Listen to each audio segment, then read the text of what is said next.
I'll be there when you're down, when you're losing your crown, till the afterglow, the afterglow.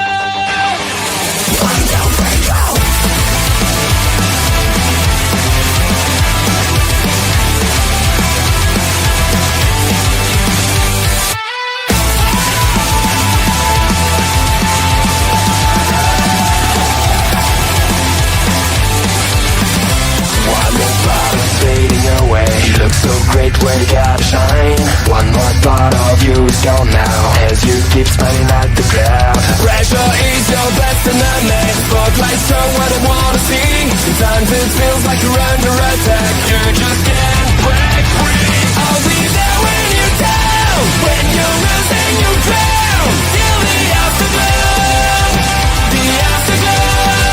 I'll be there when you fall, when you're losing it all. In the afterglow, in the afterglow. Whoa!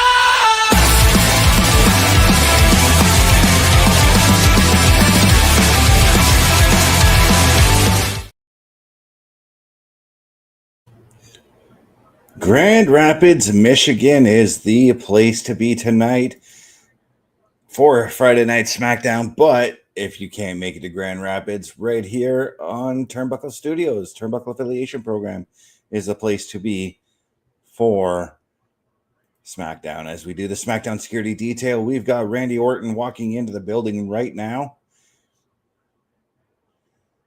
He's getting ready for his match against Sami Zayn. That is going to be a barn burner of a match, people. King of the Ring tournament. The next round kicks off tonight. We're also going to see Alexa Bliss. She's going to go one-on-one with Asuka, and what is also going to be a barn burner of a match, we'll just say. Asuka walking into the building just looking like she is ready to go.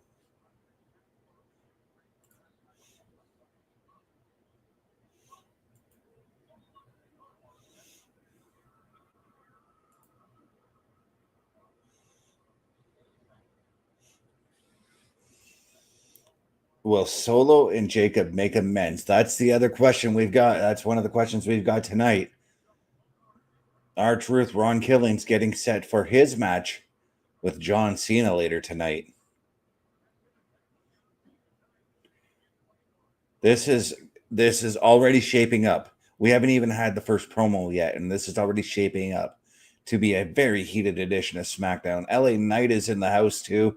He looks like he's making his way to the ring right now. Oh, yeah, he is. He's going, there he goes, through the gorilla position. And you know, with him recently targeting both Bronson Reed and Braun Breaker, he's looking to target Seth. I guarantee it, guys.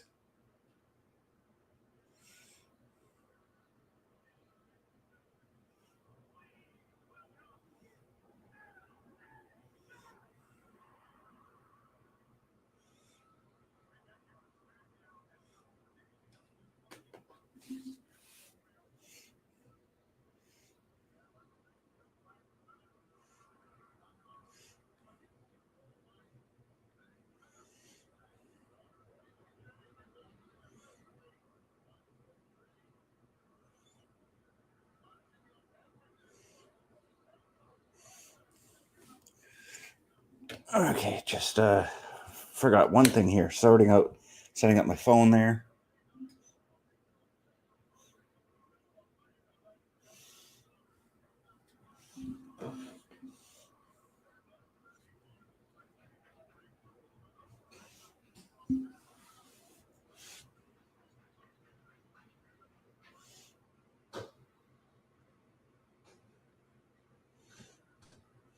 But Ellie's got the stick. Let's take a listen and see what he's got to say.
LA Knight just called out Seth Rollins here. And gotta wonder, is Seth in Paul Heyman's in the building. No Seth Rollins, though. At least not yet. At least not yet.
LA Knight wanting a match with Paul Heyman.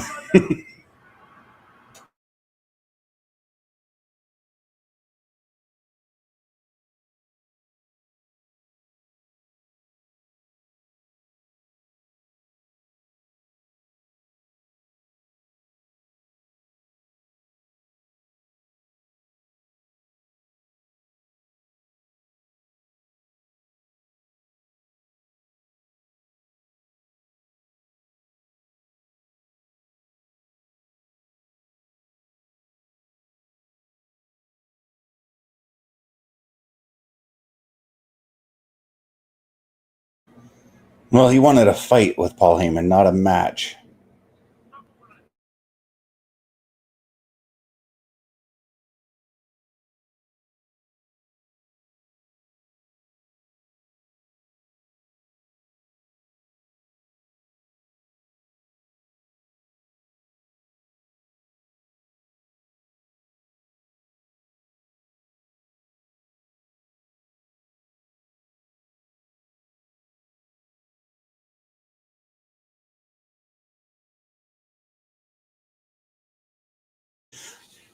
So Paul Heyman laid out a threat for LA Knight to get the hell out of Grand Rapids, otherwise something bad was going to happen to him. And it looks like that something bad is happening right now in the form of Braun Breaker and Bronson Reed coming in right now. They are, LA Knight's fighting both of them off for now, but I guarantee you, yeah, there it goes. The numbers game, it was going to catch up on him. Now I've got to wonder if there's going to be anybody else that's going to come out to give a hand to for LA Knight.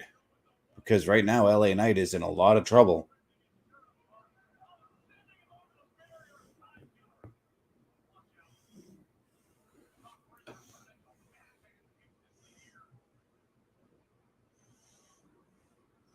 Looks like they want to throw LA Knight onto the table. Oh, LA's got himself a chair. That could very well be an equalizer right there.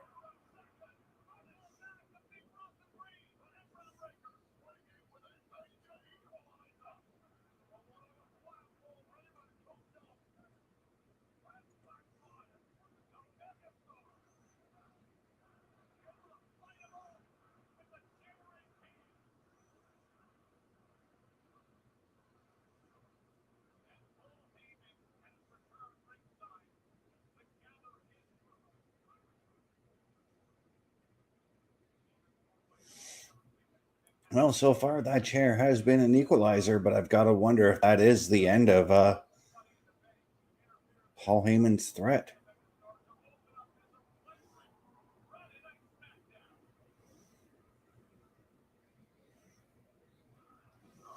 This August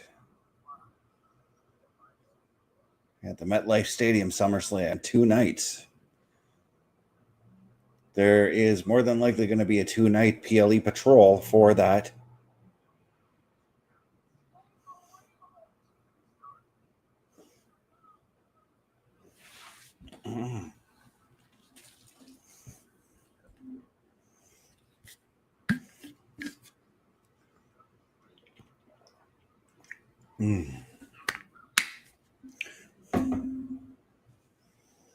August 2nd and 3rd at the MetLife Stadium.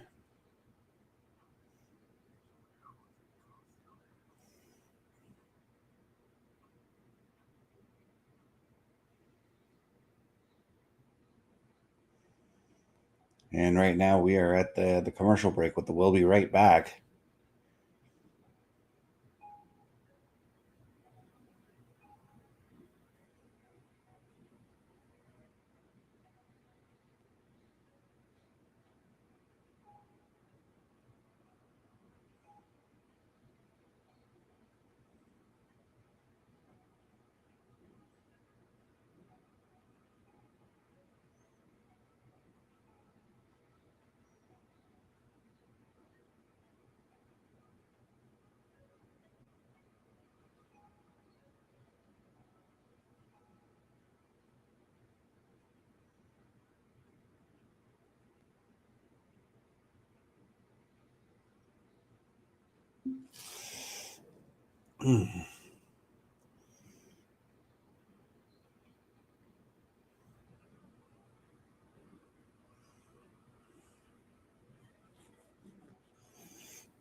Why not? Since I've got nothing on the mind to talk about right now, why don't we do an early showing of what you can expect to see from the Turnbuckle Affiliation Program here? Turnbuckle Studios and the Turnbuckle Affiliation Program bring you the week of streams. All times are in Eastern Time. Monday nights you get the Locker Room Breakdown at 7 p.m., followed by the Raw Patrol at 8 p.m. Tuesday brings you the flagship show, Turnbuckle Talk, at 8:05 p.m. Wednesday we play games with the PlayStation Showcase at 8 p.m. Thursday we got total non-stop action with Brace for Impact at 8 p.m. Friday we game again with Unleashed, the Jessica Wilde story at 7 p.m. Following the game, join us for the Smackdown Security Detail at 8 p.m. The weekend brings you Saturday Night Gaming at 8 p.m. On Sunday be sure to catch the Chris Parrish podcast at 12:15 p.m. followed by the Boar's Nest at 8 p.m. Be part of the shows and join the chat every day. Yeah, and that's everything you can find at the with the Turnbuckle Affiliation Program. If you want any information regarding that, just visit turnbucklestudios.org. From there, you'll be able to meet the team, find any past episodes for your perusal, and check up on the latest episodes for everything we've got going on. 30 seconds till we come back, and I'm looking at the man R-Truth doing his little taunting, and I'm looking forward to that match with John Cena tonight. I think that's just going to be one hell of a match.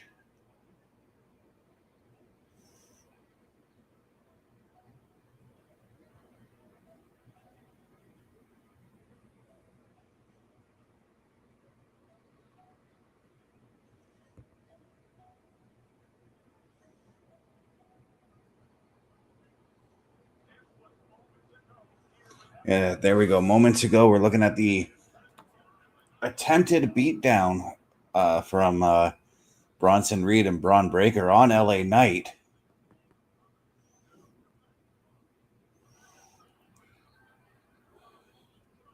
Excuse me.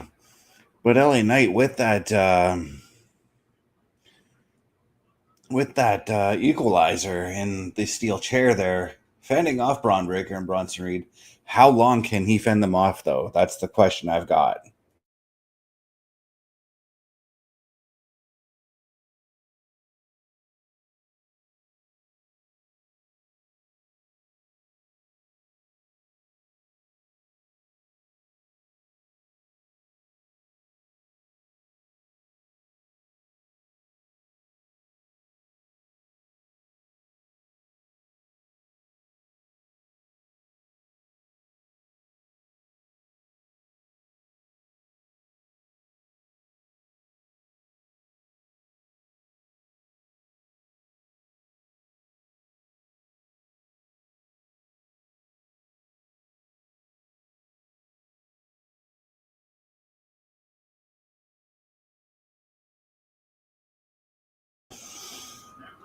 Oh, and Paul Heyman,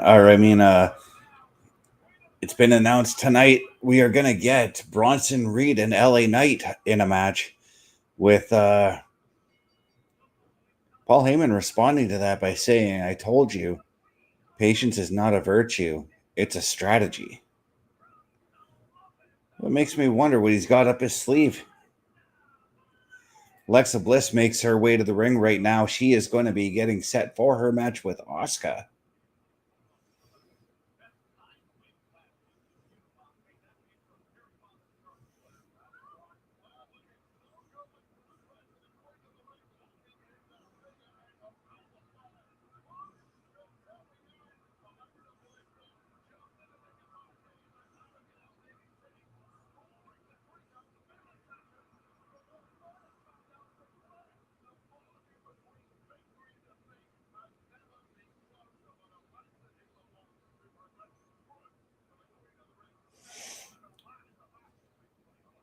Alexa looking like she's ready to go. And look who else is ready to go. OMD. Welcome to the show.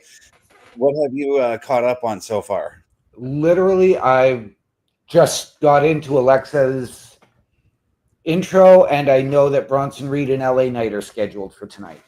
So did you hear what Paul Heyman said about that then? I heard something about strategy. That's it. Yeah, he said patience is not a virtue. Patience is strategy. He told LA Knight at the start, there was a promo between the two of them, that if you don't leave Grand Rapids tonight, something bad is going to happen.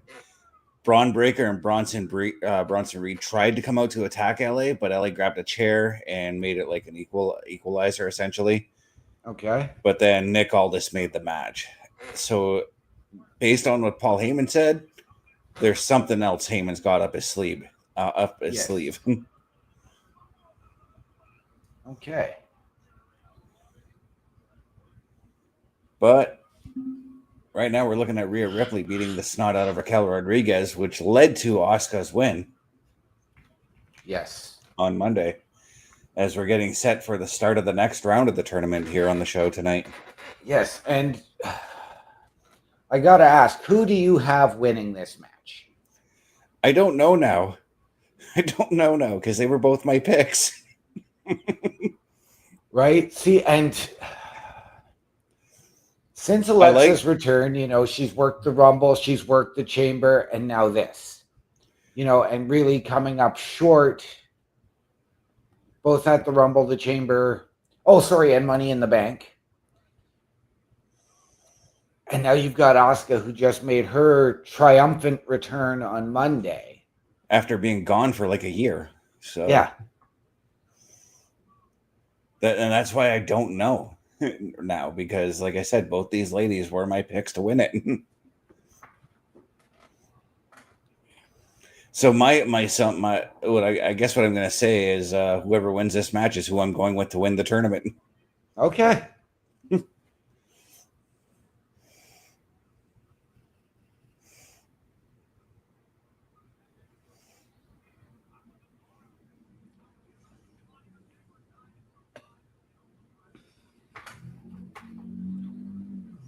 I was going to ask as well, could we see somebody in the women's division, whether it's a return or somebody we're not expecting, interfere in this match to create a rematch or set up a, triple threat or a fatal four-way for whichever women's title? Because we do know that Asuka is currently on the Raw roster.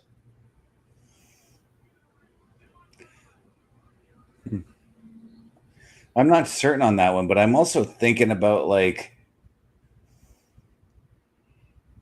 now in my head, I'm thinking about the women's tag belts and where they need to go at this point as well. Right. And I know there have been reports about them that I've been hearing and reading that aren't great. Well, one idea I've heard was that was the idea I presented to begin with. So where Roxanne Perez just takes over as the women's champion. Another one I heard was that Raquel just forfeits the belt and Triple H does like a mini tournament. I have heard that. I have not heard anything about Roxanne taking the title, but I've also heard another word for those tag team titles, and it's not a word that I want to be hearing. What's that? And that is retire them. That's not happening. That is not happening at all. Okay. That's the big one I've been hearing. No, I've seen those reports too. They're mostly just opinion kind of BS. And the reason I'm asking about the potential interference in this match is because of something tweeted out by a former tag team partner of Alexa Bliss. And that was saying, "You want sick? That's what I'm going to deliver." That statement coming from one Nikki Cross. Was it directed to Alexa or was it just directed in general? Directed because in general. She's been going after Candice LeRae lately too. So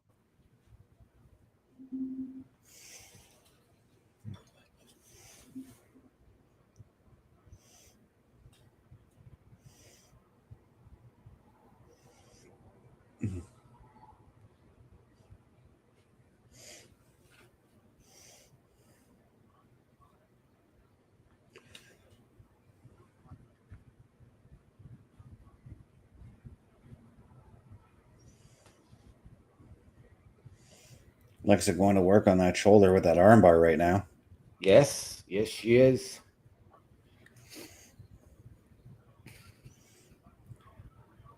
I have to admit that I am probably cheering more for Alexa because I've just never really been a huge Asuka fan. And that goes back to her time in NXT. I was not a huge fan.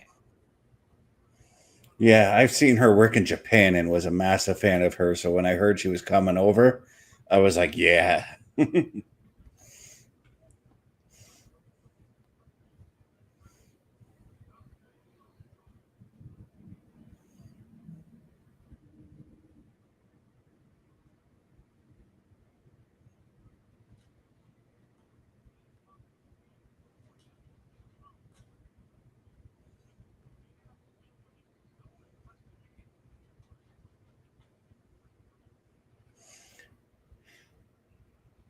But I like that these women right now, they're wrestling this match like there's a desperation to win this Yes. match. Obviously, Yes. the winner goes to the finals. So Right. It's a no quarter taken, none given type of match. mm-hmm.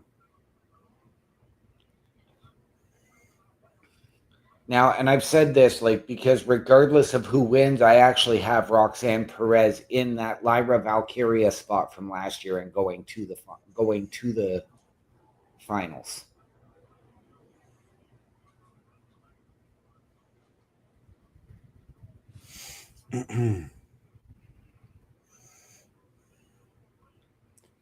I just think it would be, a really cool situation because it was, Roxanne and Alexa in the chamber. It was Roxanne that pinned Alexa by pulling on Bianca's hair. It was Roxanne that I believe took Alexa out of Money in the Bank. So I think that is where this needs to go, and you build a feud there. See, I don't think Roxanne's going to win given who she's taking on Monday.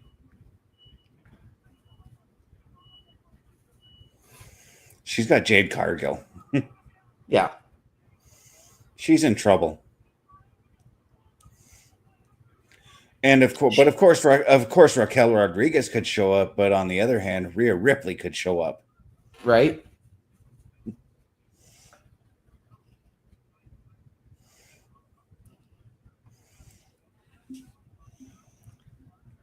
And that has to make me wonder, because if we get that and we potentially, and I don't know if we will, this is just, my speculation, if we potentially get any interference in this match, it could set up a fatal four-way at Night of Champions to determine the true Queen of the Ring and get that title shot at SummerSlam. Oh, geez, I thought Alexa had her. Now, is that what I want to see? Not necessarily.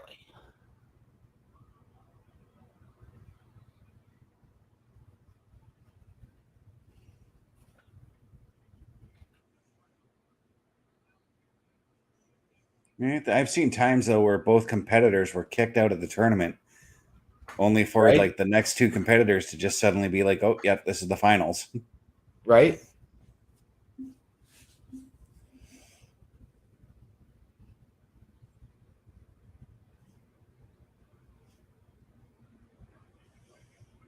No, Asuka moved and Alexa caught it. She was going for Twisted Bliss. Yes, she was. And well, Asuka's going to rip her arm out.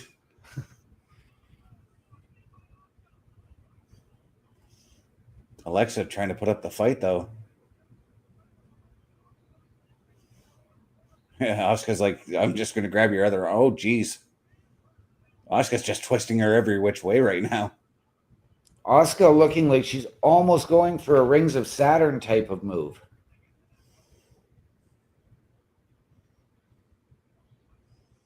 There's a bit of a savagery to Asuka right now. Right? Beautiful neck breaker from Asuka. You might say it was a rude awakening. 100%. For the younger fans that don't know, that was Rick Rude's finisher that Asuka just executed. Yes, it was.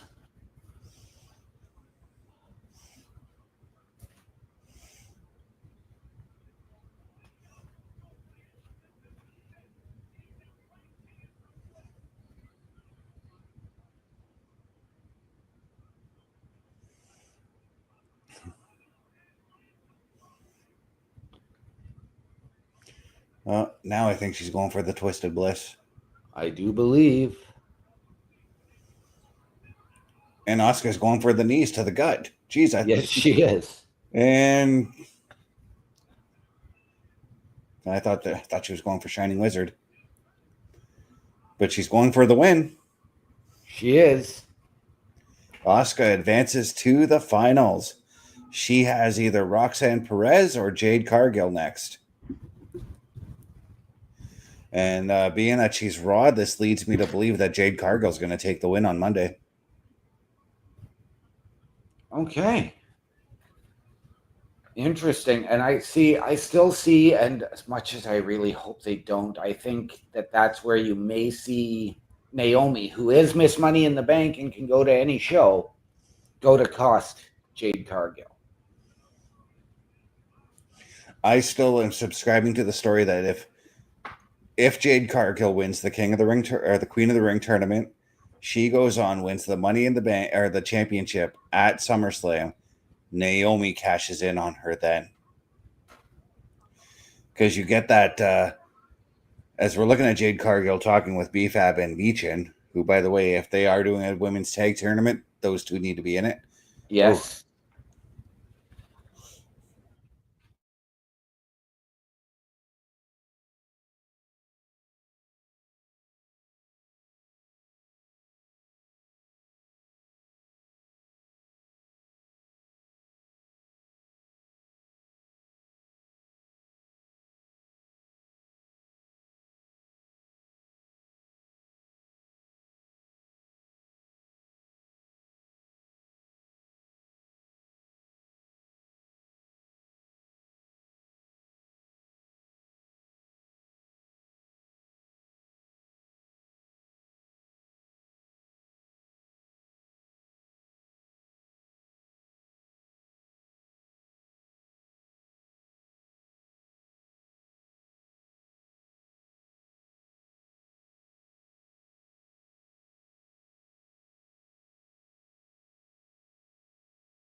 A little bit of a heated promo from one Jade Cargill. Yes. Yeah, but as I was saying about Jade, we get that whole, like, she wins the title, she's crying, happy that she won the belt. Naomi cashes it in, and her dreams just come crashing down. Right. And I like where you're going with that, but I think in that situation, I think it's actually not going to be Naomi. I think that may be where you introduce the Bianca Belair factor. But even through Bianca if she shows up and assaults her, Naomi cashes in. If it happens after the match, we'll say. Yeah. Did I just see Abyss? You did. Okay. I do think I remember reading about Abyss being in the DLC pack. Yeah. Well, given that the man behind the monster is a backstage producer for WWE. Well, there's also the TNA WWE relationship as well. Mm-hmm. Because I've got to assume that TNA probably owns the name Abyss.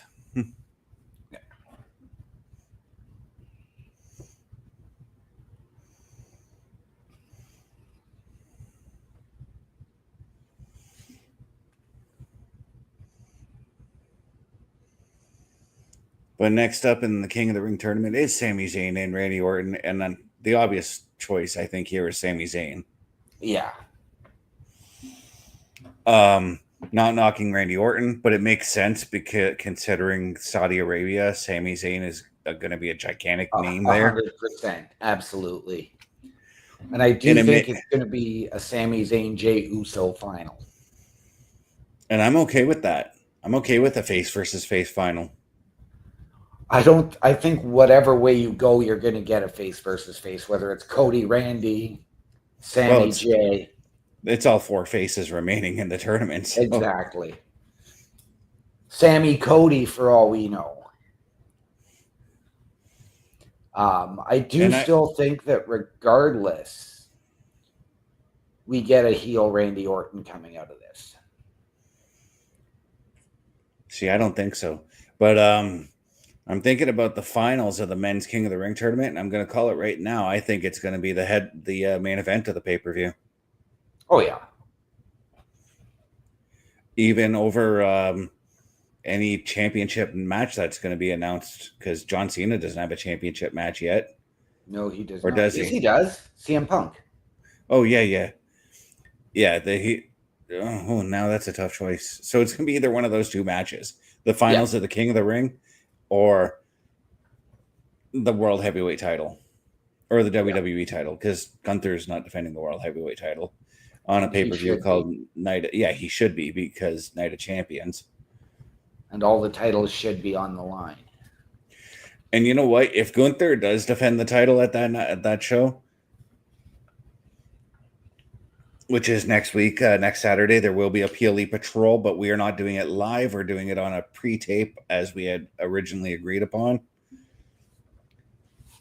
But there will be, there might be, an afternoon edition of Saturday Night Gaming that day. Okay. Might be. Just because currently I am obsessed with the new map that they released for ARC yesterday.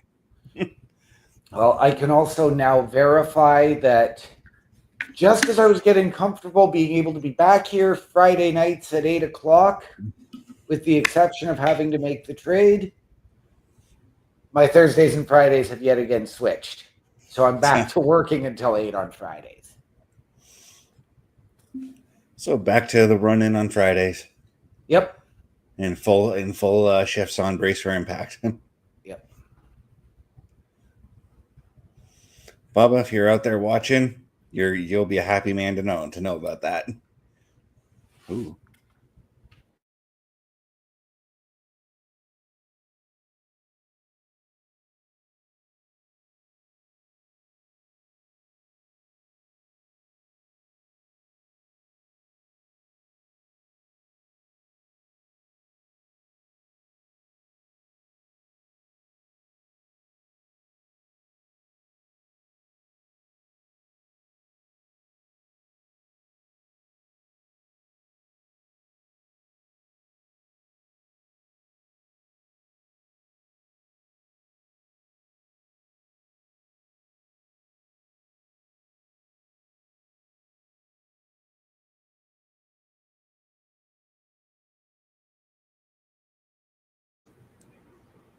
I've just got to say poor Kit Wilson right now, because he's got Aleister Black. Oh, geez. But just looking at that whole scenario there with Charlotte, Alexa, and Chelsea, I see Fatal 4-Way Women's U.S. title match coming.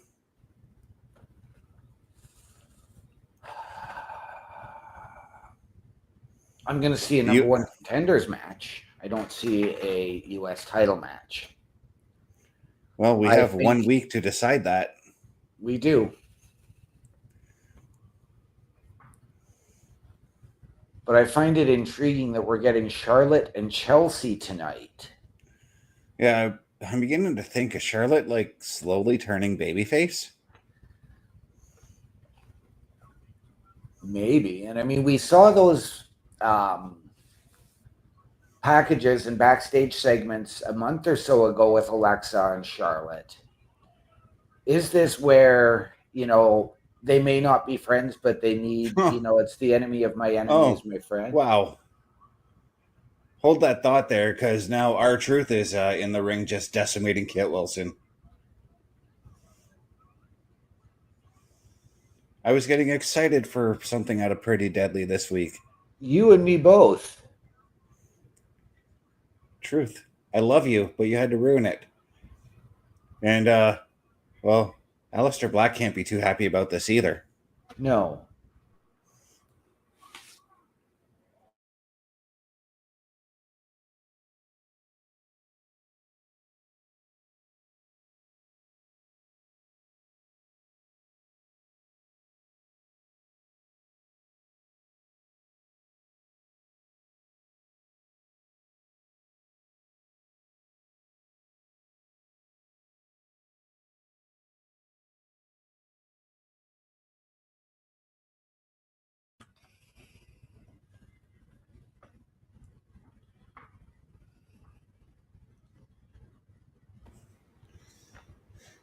Really heavy focus on Jamie Noble trying to chill R-Truth down right now. Yes. Well, I believe it's because I believe Jamie is from North Carolina, so that's why he's gonna.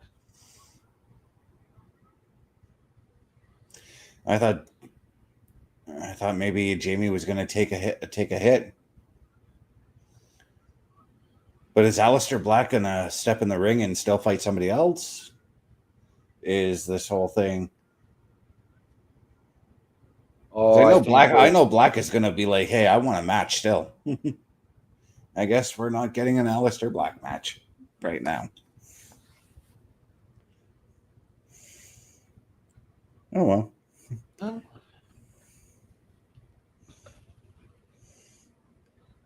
You may have given a reason, though, for Aleister Black to be upset and maybe a new feud for Truth at the same time with that, though. As we're getting a run-in from one Chris Parrish. How's it going? Good. You, brother? I'm doing well. Was getting set for an Aleister Black versus Kit Wilson match, but that's not going to happen. Yes, I saw.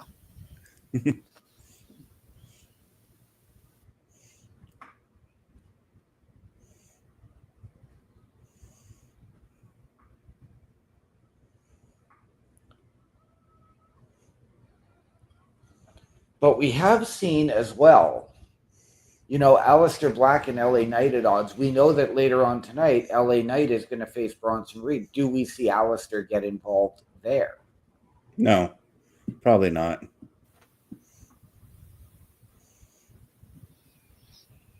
Well, we do know that Ron Killings and John Cena are set to face. Do we see Aleister Black there? Maybe. Mm-hmm.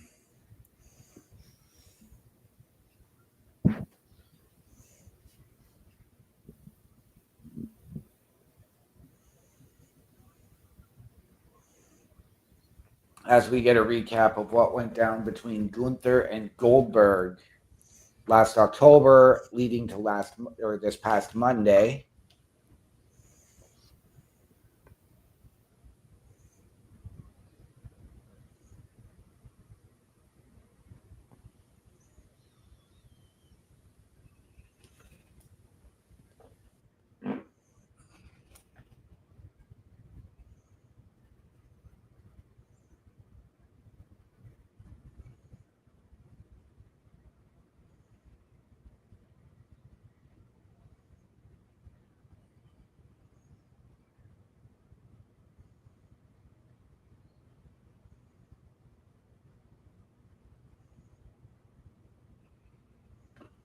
Now, I am glad that they waited until Saturday night's main event for this instead of rushing it to Night of Champions.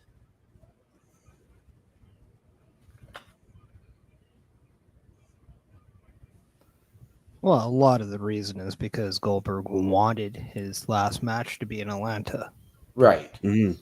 his hometown. Absolutely. And you can't blame him for that. No, I mean, to be quite honest, if CM Punk does all the things in Chicago, why can't Goldberg do one thing in Atlanta? Right? Because whether or not you love Goldberg or you hate Goldberg, you can't deny his impact in the world of pro wrestling. No, there were a lot of people who became fans of wrestling because of him.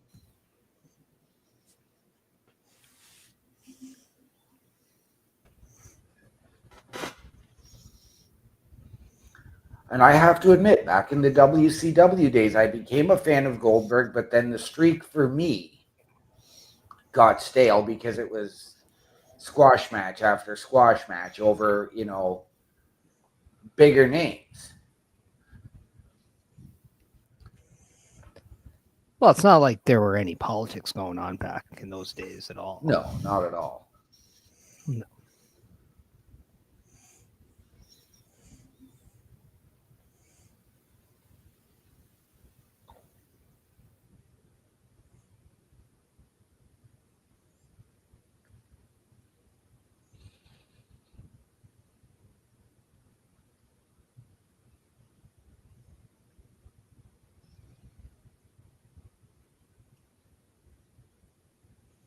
I think the only one that gave Goldberg a run for his money as far as the streak goes was, DDP and William Regal both gave him a challenge.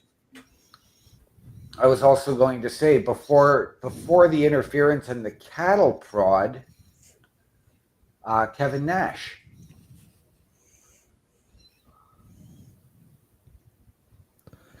Well, it would have been nice to see more feuds in there because Mm-hmm. one guy who I thought like you could have argued it would have been great to make him a star was Chris Jericho. We Yeah. did see that one little feud that really came out over absolutely nothing, but it was somebody like Jericho who kind of made Goldberg more of a monster by having his character kind of make fun of everything. Yeah. Yep.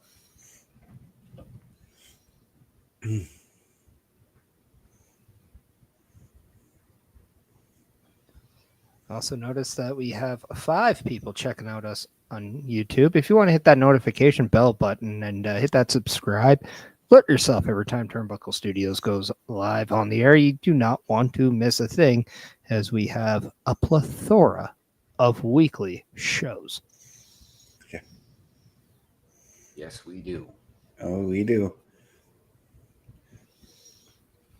I think the only feud that I can actually remember in Goldberg's streak was maybe that feud with Raven over the U.S. title.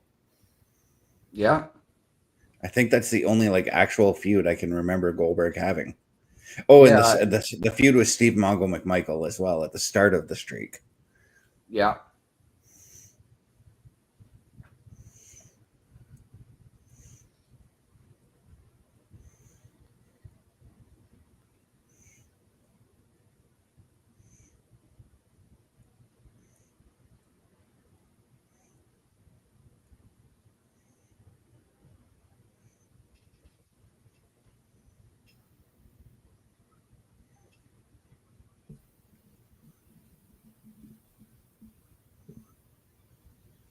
As we now get a Fanatic Fest New York City promo.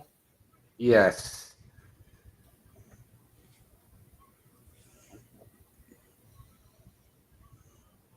I did see a clip today of Tom Brady doing an entrance to Cody Rhodes music, but he did the full heel entrance, including dropping the title and ripping Peyton Manning's jersey, as we're seeing him now carry Peyton out because of the sneak attack.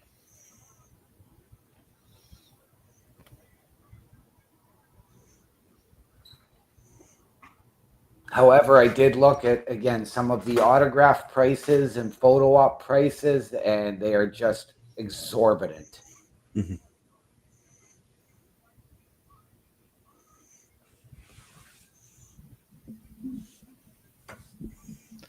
Yeah, one can say that WWE is not the cheap ticket anymore. No, they are not. Nope. But are they the ticket? Now that is up to everyone. That's right. Back out, it's Jamie Noble.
was wondering when we'd get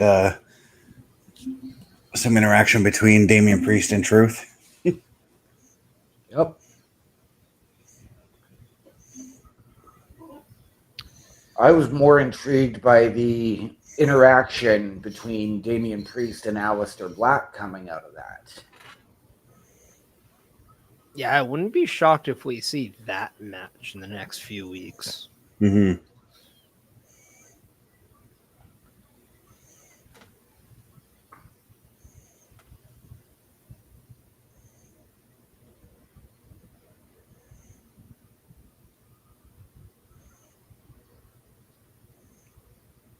We are now set to get the American Nightmare, Cody Rhodes.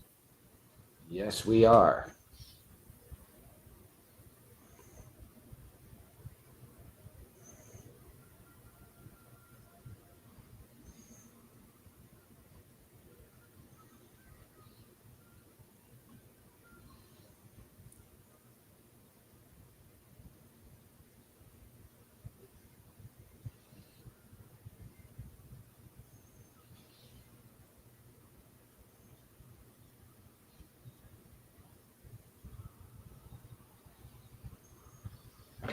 Now, if you like Monday Night Raw and you like to support the Raw Patrol, we will see Cody Rhodes in action this coming Monday as he is set to take on main event Jey Uso in the other men's semifinal King of the Ring tournament match.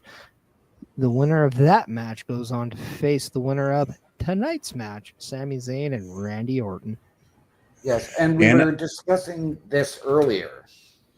And the one thing is, because we didn't really factor Cody into winning it, we do believe Sami is going to win it, being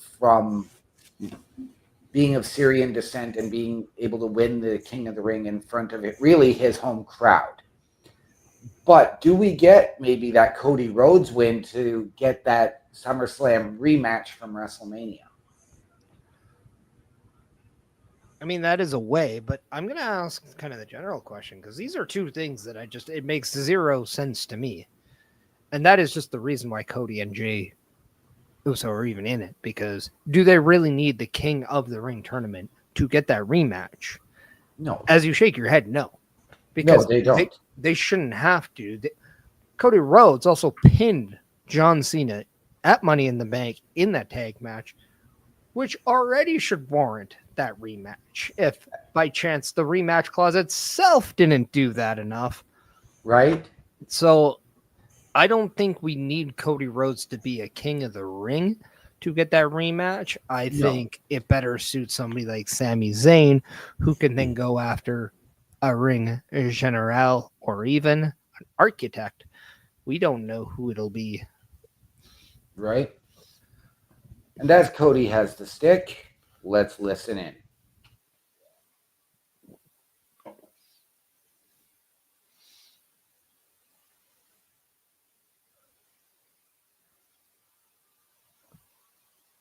Let us know in the comments over and under. What's your thought of him being interrupted by Jey Uso or someone else?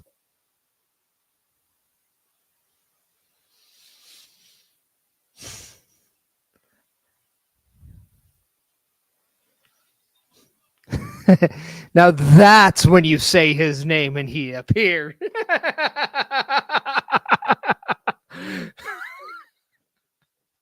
Can't make this stuff up, people. Well, I mean, you guys can unmute yourself. You know this is going to take 45 to 50 minutes. Yep.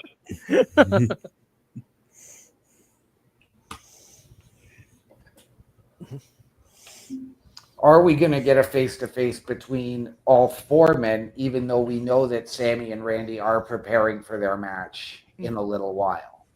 Could this segment be a way to set up that match? 100%. And get out of my head because that's where I was going next. I know, you just didn't say it, so I just thought I'd get it in there.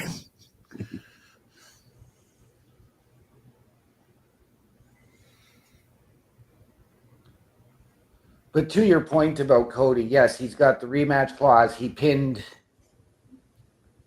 John Cena at Money in the Bank. Let's not forget, he's also the crown jewel, first and only crown jewel champion. So it's not like he doesn't have a claim. Jey Uso has a rematch clause that, we'll see if and when that gets exercised. I mean, I wouldn't even hate the fact that either men get their rematch clause at any time soon, because we still could get, say, Gunther and Jey Uso at Night of Champions if we. I was just going to go there. I was going to say, if I'm Jay winning. doesn't- Just a little bit ahead, people. A little bit ahead. No, just not letting me speak when I need to speak. I said it before you even chimed in. You did. I was about to, and then you said it. I know. It's because I wasn't finished yet. But anyway, the floor is yours. But yeah, like I was gonna say, if Jay doesn't win the tournament match on Monday, he just flat out goes to Adam Pearce and says, "Hey, make this match for Night of Champions," because Gunther does not have a match at Night of Champions. Right. Now, could we see Gunther actually maybe want Sami Zayn to win so that he can get that match at SummerSlam and even up that series at 1 from Sami beating him for the Intercontinental at WrestleMania? Well, I think it's safe to say that if Sami Zayn was to be King of the Ring, I don't foresee him winning the championship. Now, could he? Absolutely. Because there is a world where I could see him win the title and Seth Right. Rollins immediately cashes in on him and takes it away. I Right. could see that. See, and I don't see Seth rushing to cash in. I see Seth waiting, biding his time. Do I see it before the end of the year? Yes. Would I like to see him do another heist of the century at WrestleMania? Sure, but it's been done. But think about this, though. This is going to be the first 2-night SummerSlam. You're going to want to do something big. Yes. And what happens if instead of doing the heist of the century at WrestleMania, you do the heist of the decade on the first ever double night SummerSlam?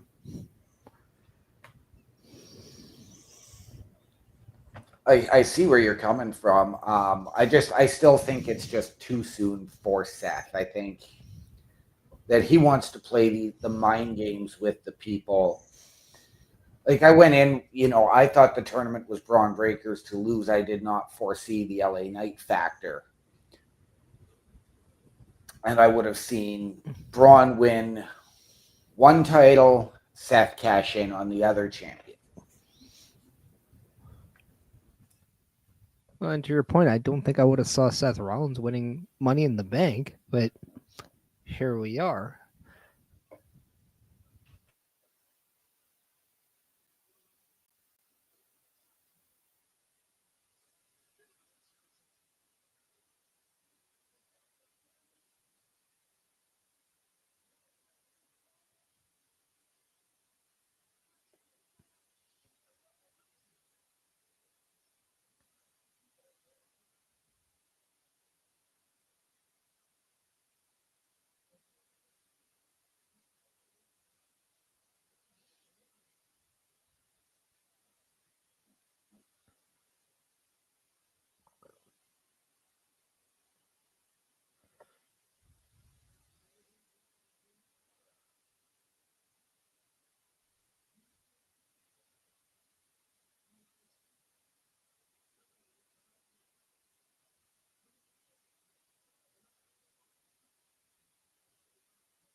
Well, OMD called that one. Sammy coming out right now.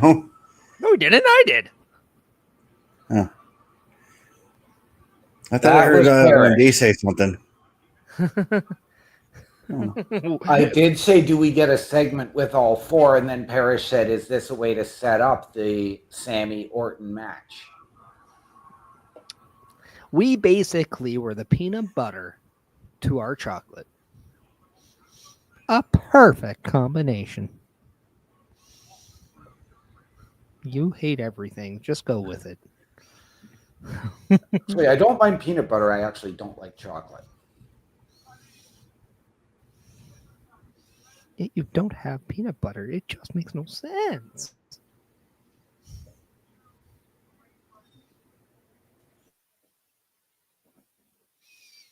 We called it because there is a segment.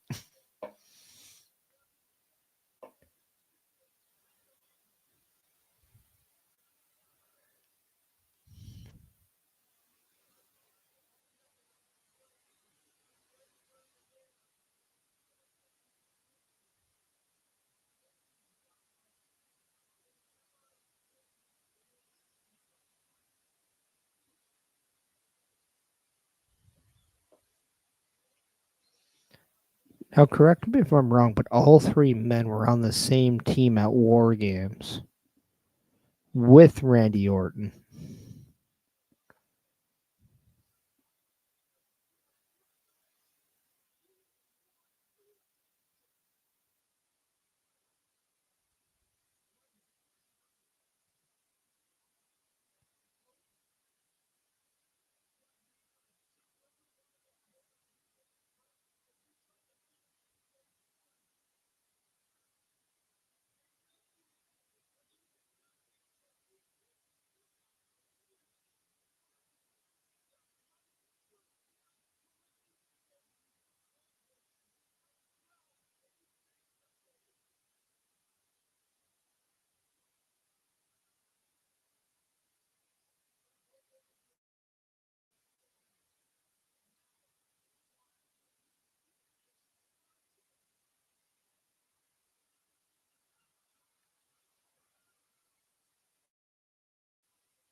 Who has the tougher task, Jey Uso or Sami Zayn?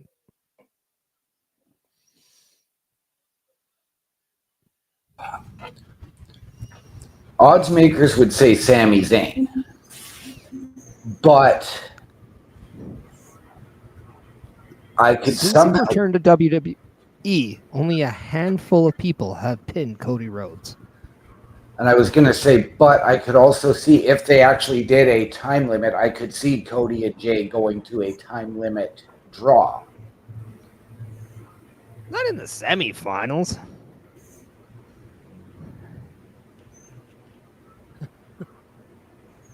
Because that would just make whoever the other semifinal winner is the champion.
So we get exactly what we called in that segment, all four men in the face-to-face setting up the next match. That's what I mean. Chocolate and peanut butter. Detective Reese is on the case.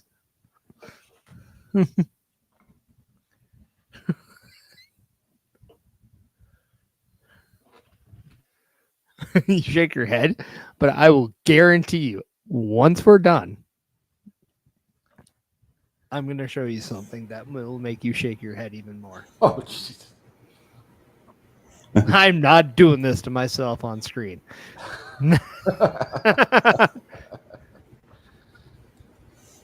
But you both would love the irony of the timing and just what I was trying to do. However, did mention earlier for everyone on YouTube, if you were watching, we talked about our weekly shows. We show the turnbucklestudios.org, which is the website. You can go and check out everything Turnbuckle affiliation program related. You can check out the team.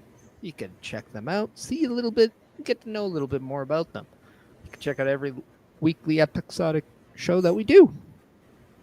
You can also get a hold of somebody in Turnbuckle Studios and try to see if you want to be a part, collaborate, or even just have general questions.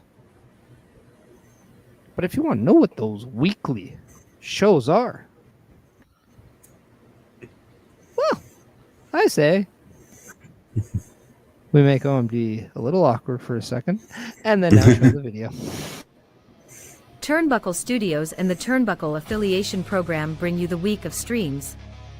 All times are in Eastern Time. Monday nights you get the Locker Room Breakdown at 7 p.m., followed by the Raw Patrol at 8 p.m. Tuesday brings you the flagship show, Turnbuckle Talk, at 8:05 p.m. Wednesday we play games with the PlayStation Showcase at 8 p.m. Thursday we got total non-stop action with Brace for Impact at 8 p.m. Friday we game again with Unleashed, the Jessica Wilde story at 7 p.m. Following the game, join us for the Smackdown Security Detail at 8 p.m. The weekend brings you Saturday Night Gaming at 8 p.m.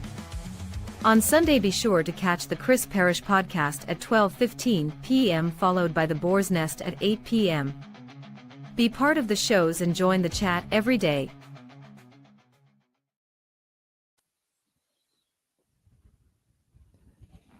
And once again, that website you can check out is ticking below us right now. That's turnbucklestudios.org. And some things that you don't see on there, and that's because they're not weekly, is the PLE Patrol. And there will be one coming up soon. Bess, can you have a little bit more, add a little bit more about that? Yeah, I'll do it again. No problem. Once again, we are doing a PLE patrol. We're not doing it live though. We're doing it at 7 p.m. Eastern on the 28th. Mostly because during that day we've got a lot of personal things that we got to take care of. So we're going to be doing it on on the Saturday evening that day.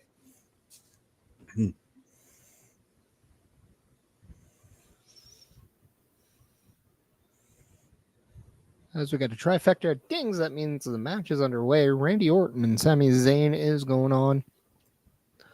And a beautiful side headlock to start the match from Randy Orton to Sami Zayn.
One thing I remarked on in the women's semifinals match earlier tonight, and I'm seeing it also here from Sami Zayn's side at least. There's a bit of a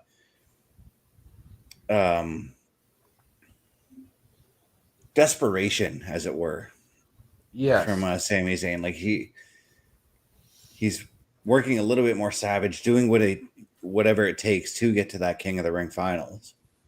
Right, but we just saw. I mean, Randy powdered out, rolled out or slid out of the way when Sami went for the top rope maneuver, and then Randy using that thumb to the eye over the top of the ref, demonstrating some, heel tactics. And I do believe that Randy will be turning heel before the end of the King of the Ring tournament. Is it heel tactics if you said moments earlier that you're going to do anything it takes to win and get back to John Cena? There was forewarning. Now, There was. And I mean, we did see Sami go back and use a thumb to the eye as well. So, yeah.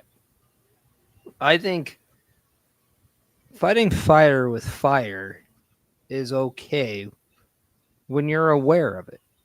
Now, I think between these two people, this is the Randy Orton to why it explains that Sami Zayn is bringing that aggression that you were talking about, Best, and that desperation.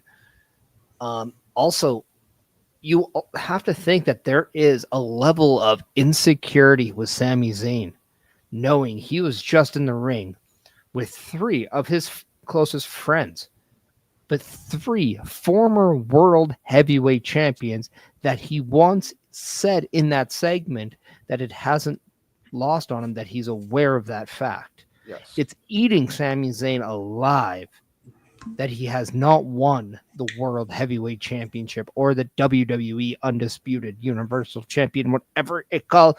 Please pick a freaking name for the damn title, WWE. I beg you. Well, the Universal Championship name has been retired. Thank you. It is the World Heavyweight Championship and the Undisputed Championship.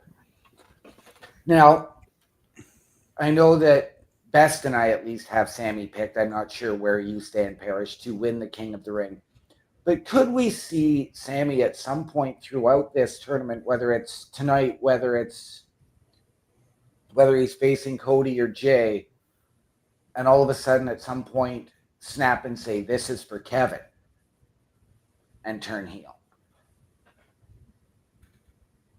No, only because the last moment we saw with Kevin Owens and Randy Orton, it wasn't hatred. So I think you're just going to leave Kevin Owens' name out for now. I think the focus is on Sami Zayn and his quest to be champion. The quest is on Randy Orton and how does he get back to Cena, if that ever happens. Because we got to remember, their match was referred to as the last time. Yes.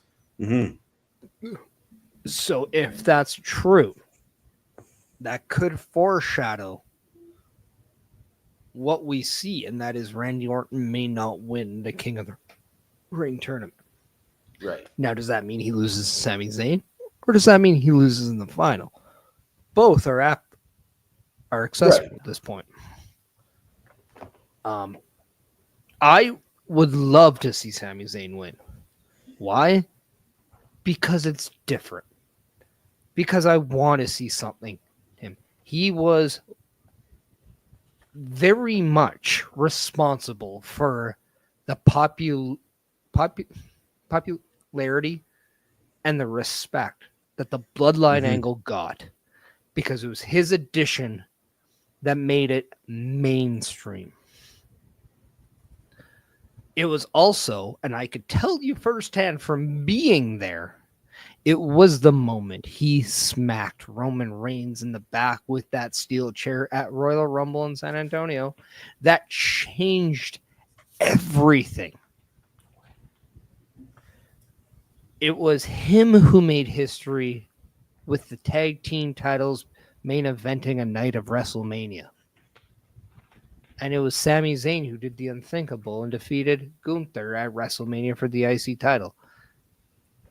So wouldn't it be something if Sami Zayn did what everybody thought was unthinkable again, and that is go through a tournament that consists of Randy Orton, Cody Rhodes, Jey Uso, and more, just to get to John Cena and beat John Cena for his first world championship at SummerSlam in the first ever 2-night SummerSlam? Right. Yeah. But again, this is where we have to ask the question: are they taking on their respective brands champion, or are they taking on a champion of their choosing? I mean, OMD, you talked about Lyra Valkyria and her having the story of the tournament last year. I think Sammy's getting that this year.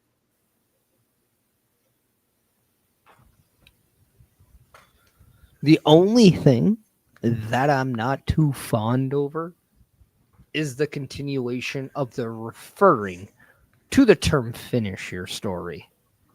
Can we just let that phrase be what it was? And that was for Cody. It was over at WrestleMania 40. It was wonderful, but let it just be that. Yeah. And I'm not. No, I'm with you. It just seems like it could be one of the most annoying phrases that gets used.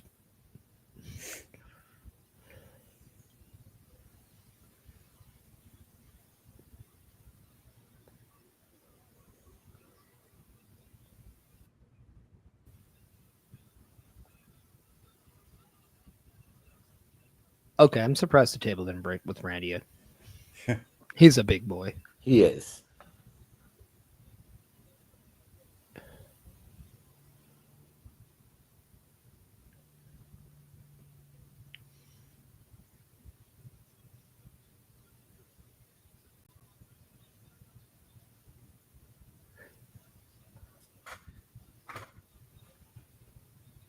Now, for whomever wins the King of the Ring or Queen of the Ring, which night of SummerSlam do you see them main eventing?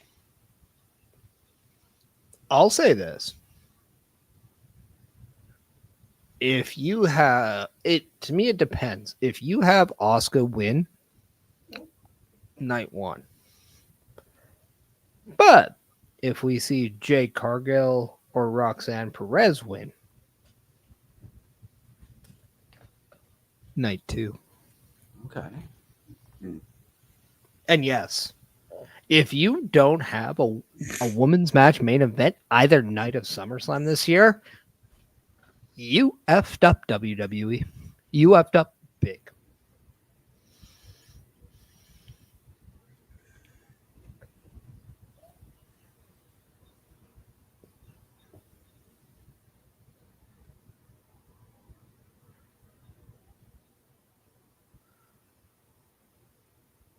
Beautiful.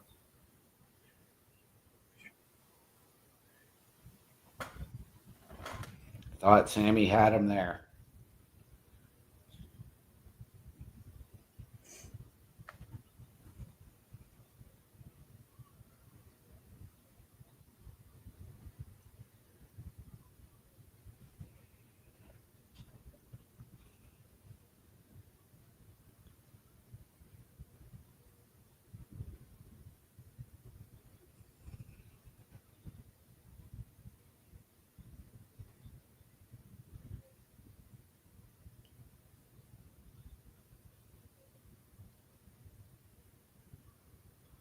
I thought Randy Orton was going to nail the RKO there. So did I. Oh, he's going to nail it there, though.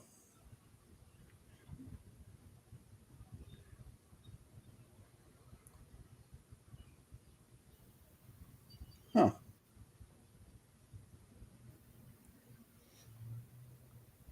All right, Orton. Don't pull an Oilers and lose it in the finals 2 years in a row. That's right. I'll make the joke before either one of you can.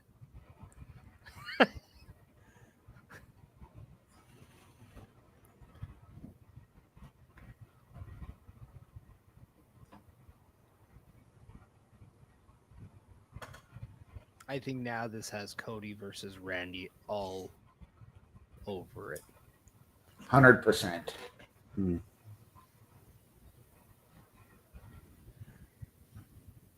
But to your point, this could be the moment Sami breaks. But we also have to remember he is in a program with Karrion Kross. Yes. Yeah. So if he does go to Night of Champions, still, it'll be a match against Karrion Kross more than likely. Because you would assume that wouldn't be the crowd where Karrion Kross gets the biggest pop of the night, right? Yeah. He may. I don't know.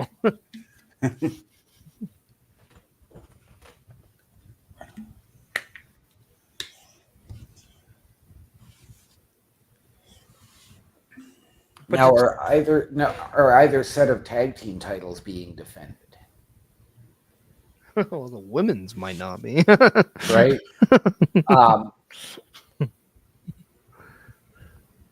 But I was going to say, because could we see, if we are leaning now towards Cody and Randy in the King of the Ring finals, could we see, the New Day needing a challenger? Could that be where we see a Jey Uso say, well, I've got a partner, and could we see Jey Uso and Sami Zayn, or do we see a reunion of the Usos to challenge?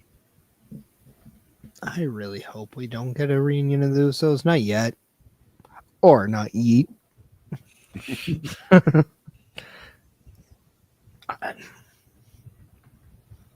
I mean, don't get me wrong. I didn't hate the last time we got that little one-nighter. Right. Yeah. Jimmy and Jay, but I feel like it is a minor step backwards. Right. Just because Jay is just so white hot right now. Right.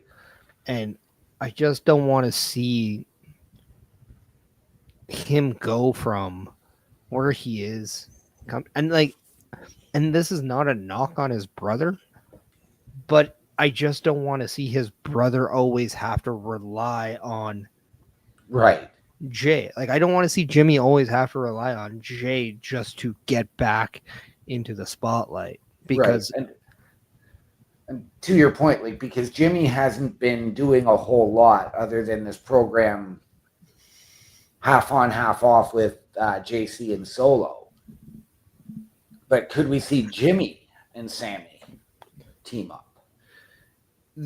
This is where I would love to see it. And if we are ever going to go back to a Gunther and Jay rematch,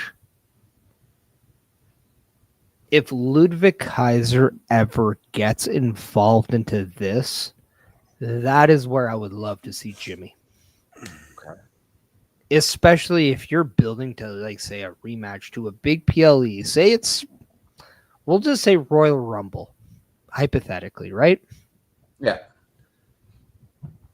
Do it the show right before, whether it's Monday or Friday, and we see Ludwig and Gunther versus Jimmy and Jay. And that is where Jay pins Gunther, and he gives you all the hope that he can do it. It is that old school booking that we always got in the Attitude Era that always made you believe that he has a shot. Mm-hmm. Because I just don't see Jay winning the rubber match between the three. In fact, I think Gunther holds the title up into whenever Seth cashes in.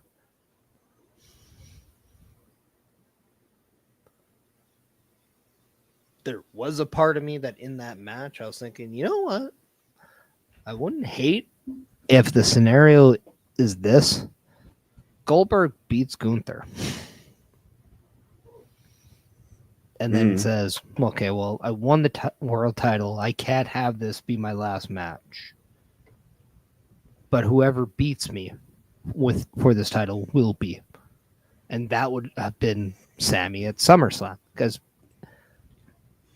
let's face it, in 2025, if you can win your first world title by retiring and beating Goldberg, that's something nobody will have ever been able to say. Right. Now,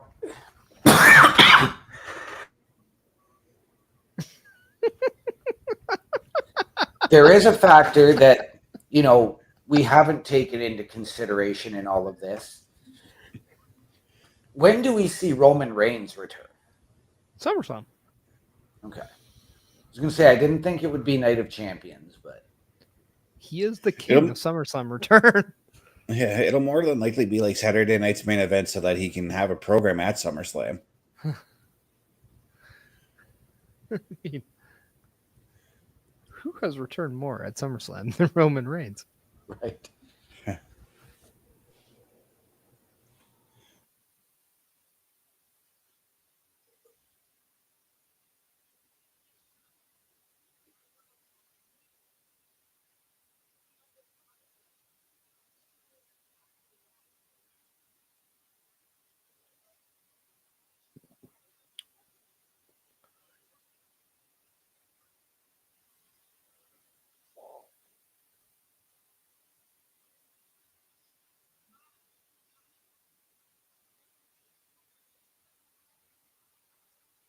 What an eye roll that was. That was Taker-like.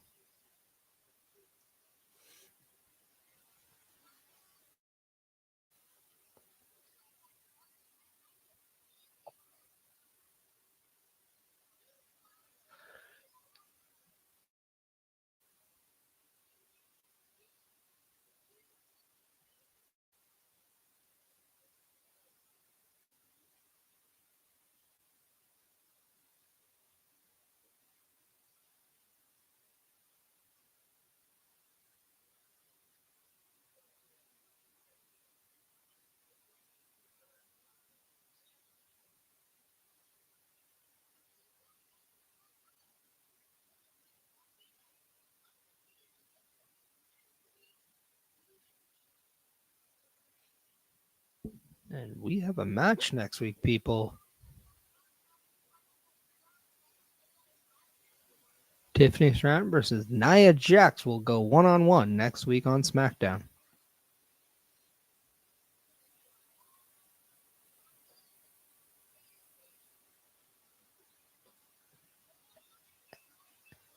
And not just any match, a last woman standing match. And it's going to be for the women's championship. Mm-hmm.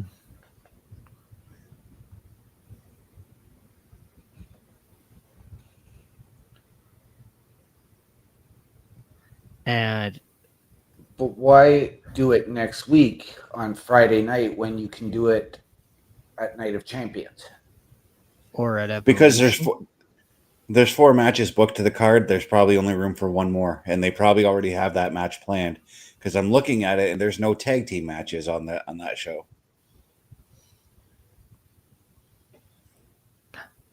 Or Evolution. Yeah.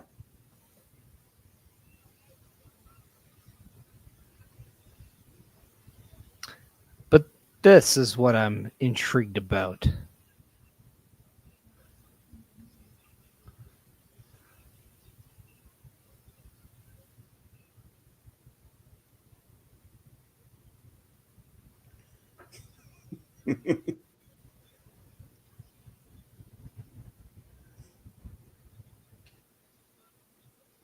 Do we see Naomi cash in next week?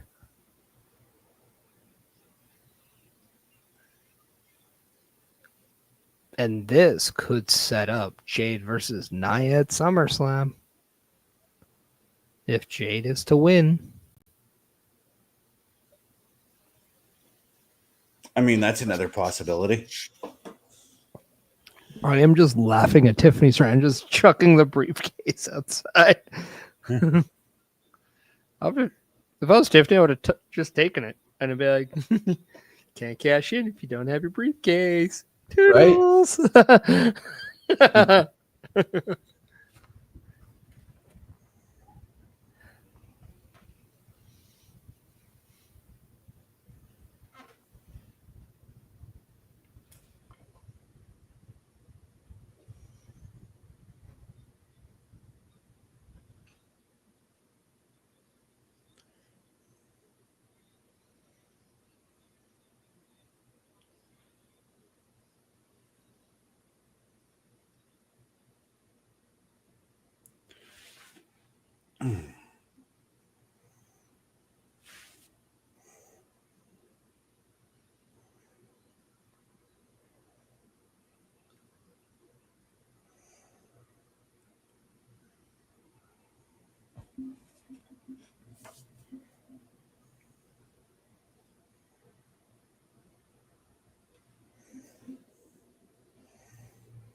Okay.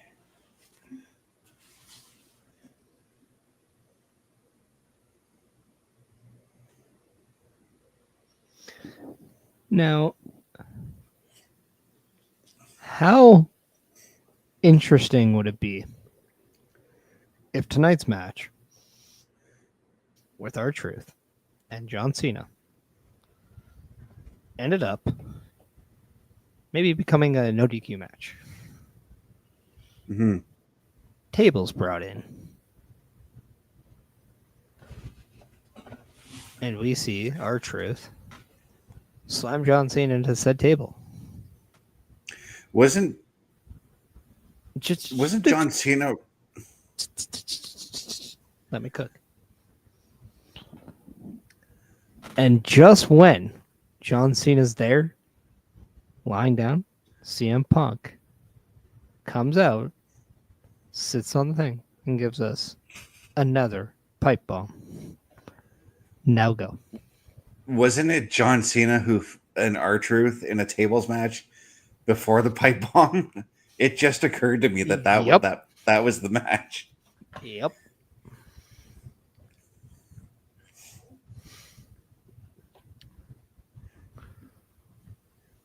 And who helped R-Truth get John Cena through a table? It was CM Punk. Yeah.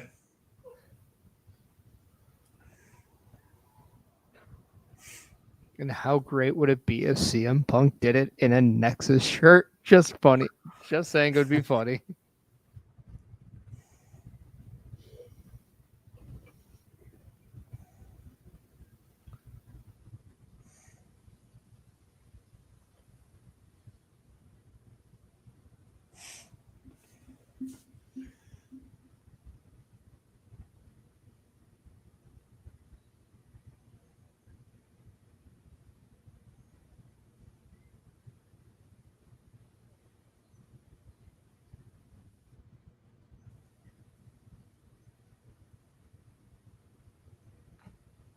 Anybody else get like Alter Bridge album vibes out of that CM Punk shirt, by the way?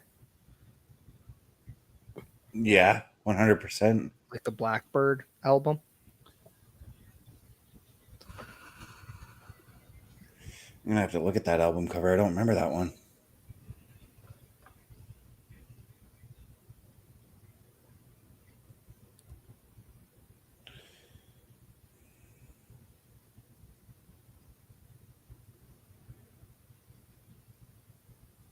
But we do get Chelsea Green making her way to the ring now. Who is it? It's your girl. I won't attempt to do it the way you do it. Come on. No. I'll leave that up to you. I'm being a very nice boy today. For now. But we are graced in the presence. Led by the Secret Harvest, we have your first ever United States Women's Champion. The face of saving grace, the one and only Chelsea Green. That's right. And I just made a nickname for her too, by the way. You did. I should message that to her and see if she likes it. You message that to her to watch next week. She starts using it. In fact, let's just make a short on that and put it out and then tag her. Right. And then we can like promote our stuff and this to her as well. As I do this live on stream.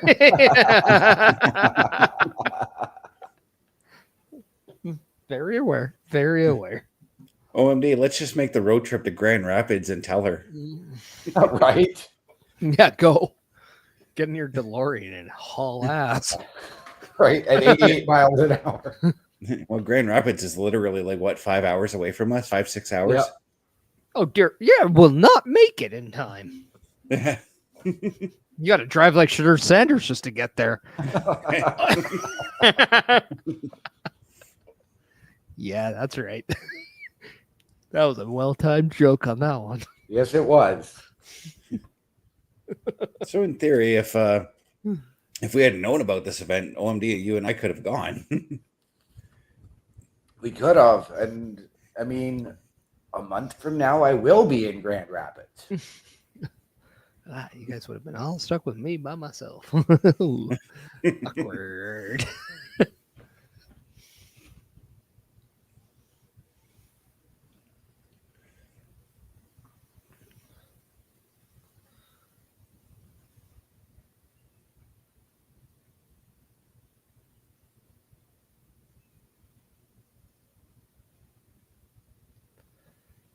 Now, I'm going to put it out there. Do you, and yes, this is opinionated, so don't give me the whole I just don't see it thing. This is just opinion. Do you want to see CM Punk beat John Cena in Night of Champions?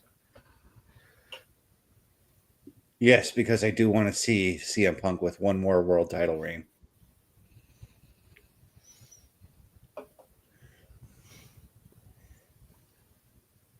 I do. I think that it's going to be what would trigger John Cena going back to being a babyface.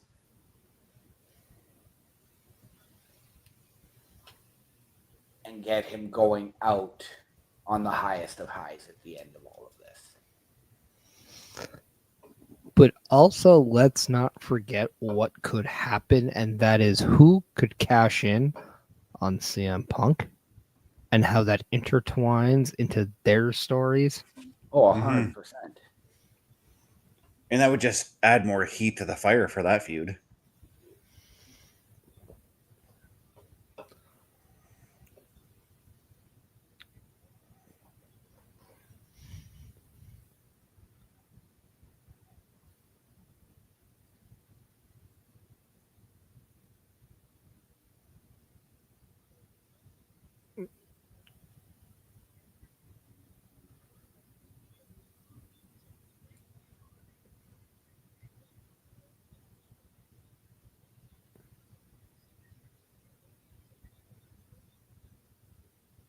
So somebody fill me in. Why is Chelsea in a mask? She broke her nose a few weeks back. Yes. Oh, that's right.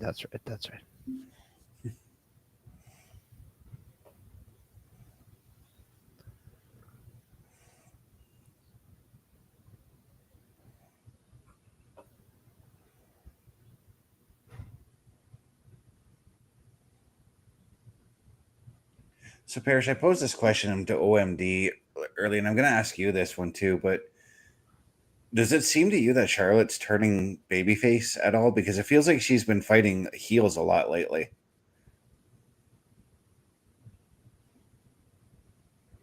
I feel there's probably a strong effort being made to get her accepted with the crowd. Mm-hmm. And I think that's probably because the company did not like how she was just really booed through the whole Tiffany Stratton segment, but I mean, when you have a referee holding the ropes down for you, it's not exactly a babyface thing to do. No. No. I don't think she's going to be going like full-blown babyface. I think she's probably going to go to that tweener or that anti-hero stage.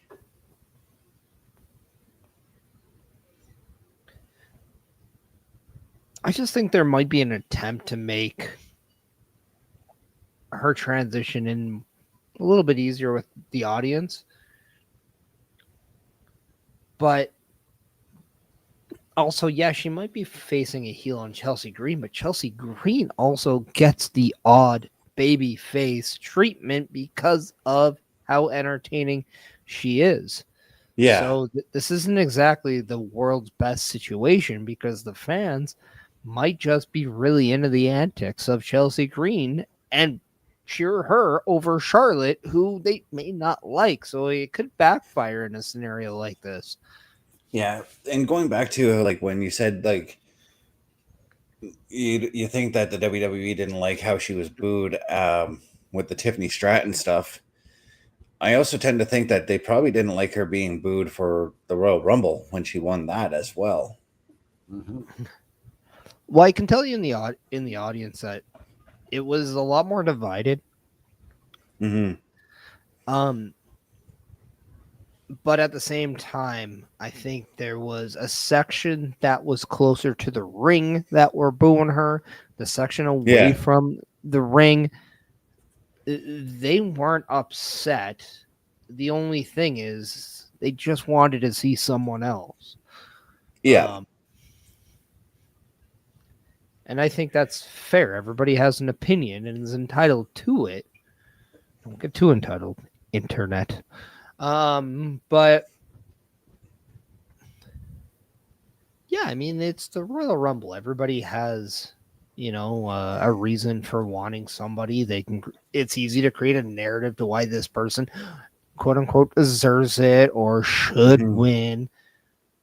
At the end of the day, it's really all about, that story and if you enjoyed it or not. And I think you have to respect, at the very least, that the story when Charlotte won was to, hey, we want you to help push Tiffany Stratton to a next level, and that happened. So Tiffany Stratton went from being a heel who cashed in to having a hard transition to becoming liked, to universally being liked, and now there's just no confusion now whether or not we like her or we don't. We know Tiffany Stratton is someone we cheer for.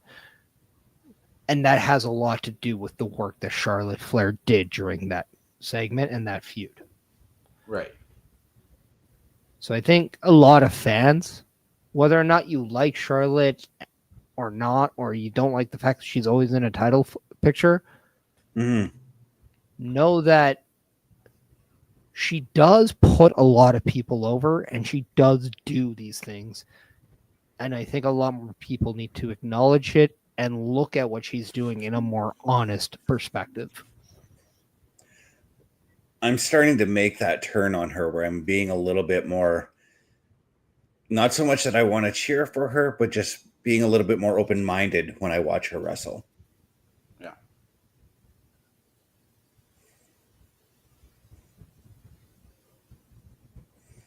And it was because of the Tiffany Stratton thing, because I kind of got that feeling that when she won the Royal Rumble, that's where they were going with that.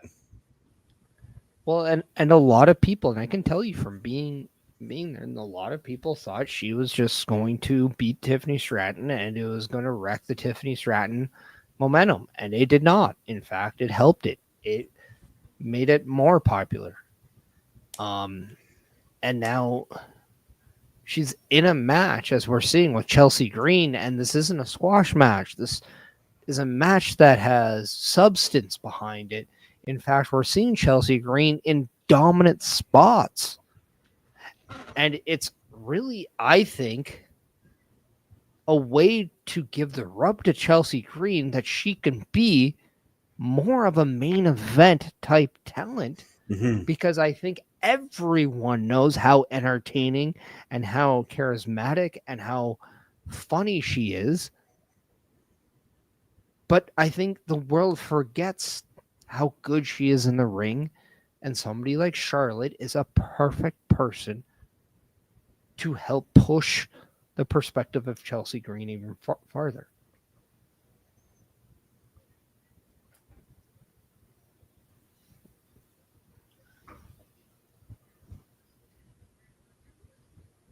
It's why I don't think it's going to be a clean finish. In fact, I'm going to say the Secret Service interrupts this match. It's a DQ, and we see Zelina Vega come out to help Charlotte Flair. I was just going to say, I feel like this match in an indirect way is going to have some sort of U.S. title implications with it. See, I wasn't going to go Zelina, but I was going to say from the interaction we saw earlier in the show, Alexa Bliss. Very well as well. Actually, you might actually be correct on that one, because I did read a report that there could be plans to tag Charlotte and Alexa Bliss down the road. So it'll be very interesting to see if that is a direction they go to.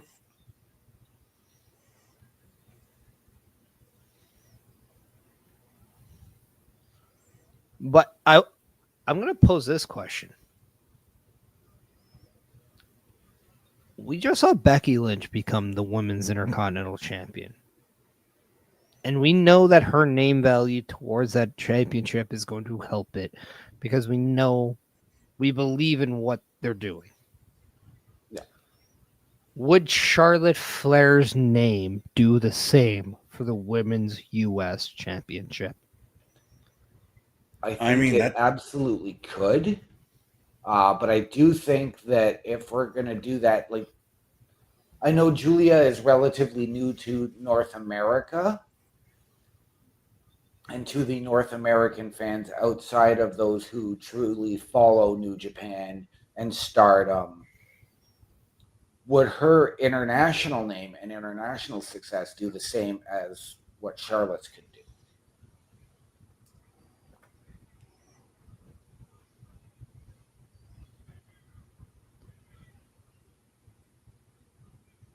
I actually thought Charlotte had her off that spear. As Running Man comes in saying hello, well, good evening to you, Running Man. Thank you for joining us. Happy we can catch you from your long run. How are you doing tonight, Running Man? Oh. And there's the interference that you were talking about, Parrish. Yeah, but we did get a tap out victory for Charlotte. That should not go unnoticed.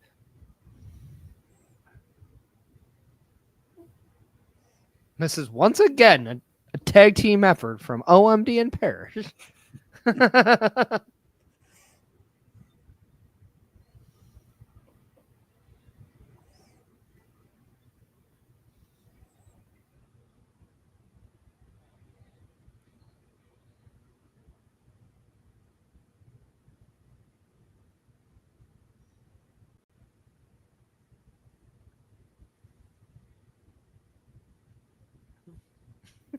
It was Alexa Bliss years ago that says everybody needs a friend, even a narcissistic bitch like you. That's right. Yeah. Still one of my favorite Alexa Bliss promos.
Solo Sikoa going to try and smooth things over with Jacob Fatu. I don't think that's going to go over well. I don't either. And let's not forget that I believe it was Grand Rapids, or was it Detroit, when Solo had Tamatonga debut by taking out Jimmy Uso. Do we see the same thing here with the debut of Hikuleo in this situation? You mean the SmackDown debut of Hikuleo? Because we did see Hikuleo on Saturday night's main event. Or not Saturday night's main event, but just main event. Main event, yes. Can they just stop calling it main event if there's Saturday night's main event? Right? Yeah. Okay, I'm going to do this. Can we bring back Velocity, please? A Sunday Night Heat? I thought you were going to go even further back and say Superstars. No. Sunday Night Heat, that's only on Sundays. However, Parrish, I am going to get you ready because it is your favorite time of the night. It is time for OMD's patented locker room visit. Not sure if that's Parrish's favorite night or moment, but I mean, it's a fun moment. I don't know if it's my favorite moment. I mean, that was just a really strong thing to say. And I don't know if that's right, but I mean, that might have been a strong thing to say, but let's not forget the strong odor that OMD has in his bathroom every time he takes a locker room visit, because once you take a whiff of the deals that you can find live on the carlcarafel.redbubble.com that is now ticking down there, you'll be blown away. Not in absolute disgust, but in excitement. Because you can get whatever you want, whether it's shirts, hoodies, baby wear, pillows, mugs, stickers. Everything is there. Locker room visit is just one of the many things you can get. There are other graphics, whether it's Saturday night's gaming, whether it's the Boar's Nest, whether it's the Chris Bears podcast, whether it is Smackdown Security Details. You can get those logos on anything you want. So make sure you check out carlcarafel.redbubble.com. As for OMD, he might be a little wet. Why? Because he probably forgot to put the toilet seat down. So he probably fell in. But I think we all know the only thing you need to fall in is in love with carlcarafel.redbubble.com, because the amount of selections will have you refreshed, just like the refreshing feeling that OMD gets when he returns from the locker room visit. So don't let your stomach follow you. Let you follow your stomach as you eat the savings when going to carlcarafel.redbubble.com. As we return back to action right now.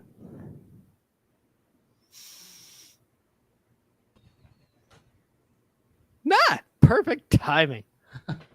I'm great at this. No, I let you finish it.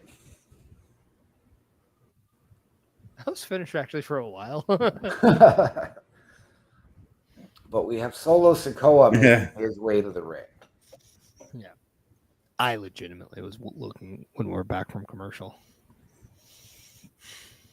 But how do you feel? Much better. There we go. No, I didn't fall in. No alligators bit my ass. I didn't get hit with nunchucks from the Ninja Turtles. We're all good. Why in the... I'm not even going to ask.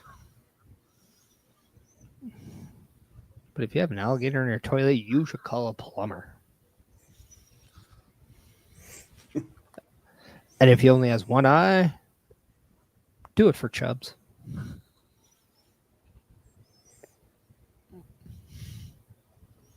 Also, in a way, that makes sense. Did you hear that WWE actually asked Netflix for a trailer of Happy Gilmore 2 without MJF?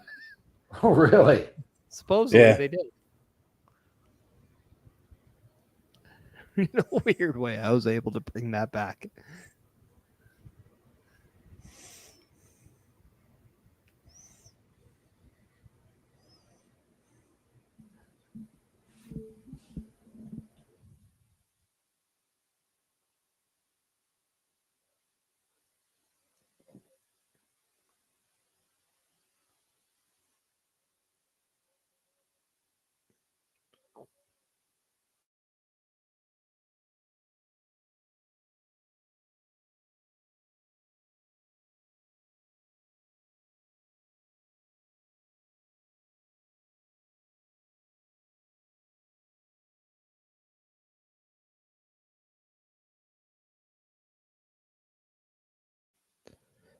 Okay, let me ask you guys this as we get Jacob Fatu coming down the aisle now. Do you respect Solo for at least trying this? If it's an honest way to connect back?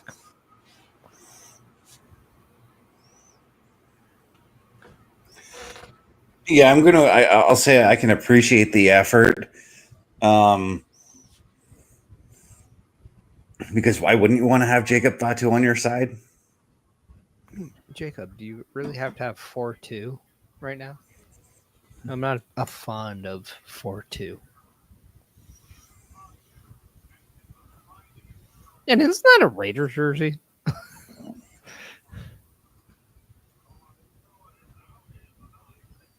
Yeah. Also love how he wears them backwards.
This is getting interesting.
What a very impassioned promo from both men. Who would have thought when Solo first came into the bloodline? We know how good he is when given the ability to speak.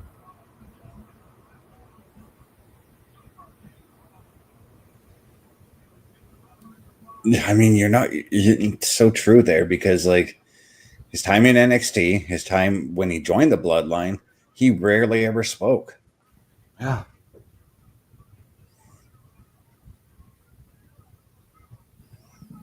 But what a great segment he had with Jacob Fatu. Clearly, Jacob Fatu sees through the intentions of Solo, issues a challenge for the U.S. title, only to endure himself in a 2-on-1 with JC Mateo and Solo. Jimmy Uso, of all people, comes down to help out. But it's I didn't Jacob expect Fatu right now who is cleaning house. I wasn't expecting Jimmy to show up. Not at all. We talked about what Jimmy could do.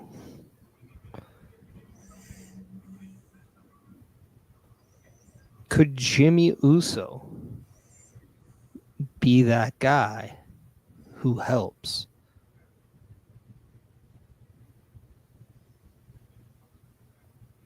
Kind of this bloodline light story.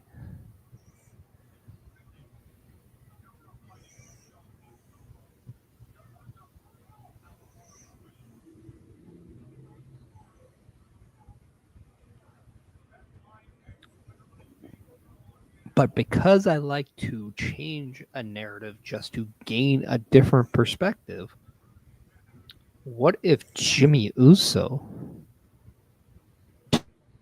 turns on Jacob Fatu and rejoins Solo and JC Mateo?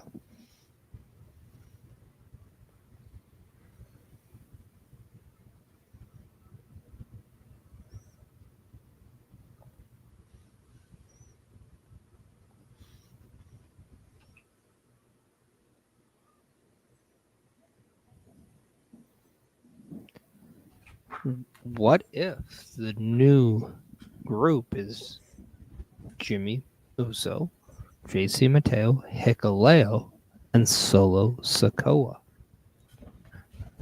Right. What do we do about the Tongans, Tama and Tonga? They When probably they pair come off back. with Jacob. Exactly.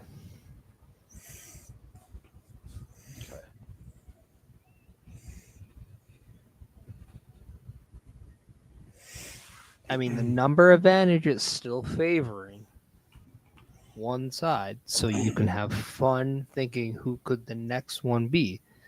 But I'm just throwing out an idea that could Right. potentially change a perspective on how you look at the situation.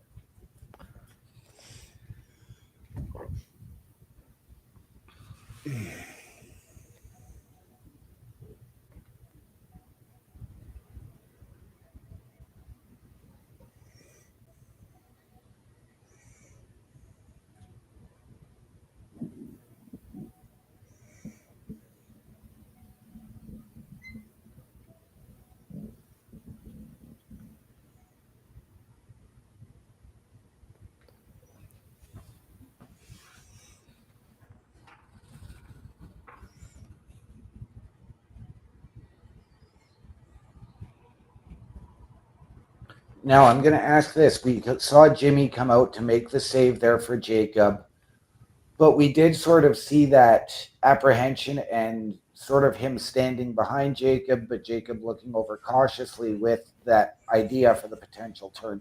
Do we see a tag team match next week with Solo and JC versus Jacob and Jimmy? I'm going to say maybe this is the tag match I was talking about that possibly happens at Night of Champions. Okay.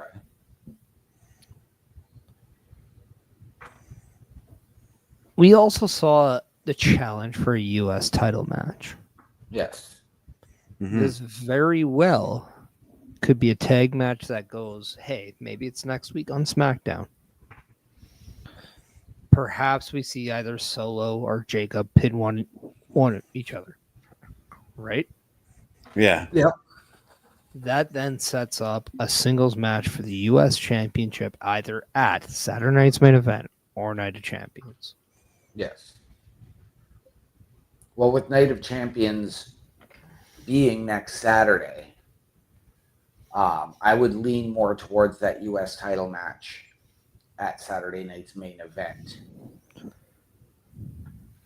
Yeah, but it's not out of the realm because the story is already very heavy.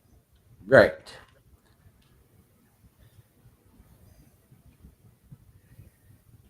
Now, do we know if SmackDown next week is coming to us from Saudi Arabia?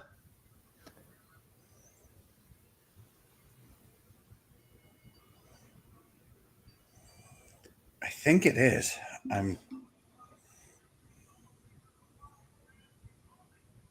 feel like they announced that it is going to be in Saudi.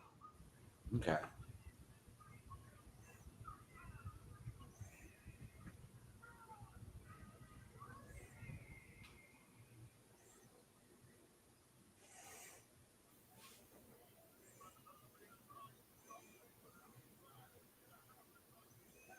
As we're getting ready for LA Knight and Bronson Reed, and we get to find out exactly what this plan is that Paul Heyman has up his sleeve.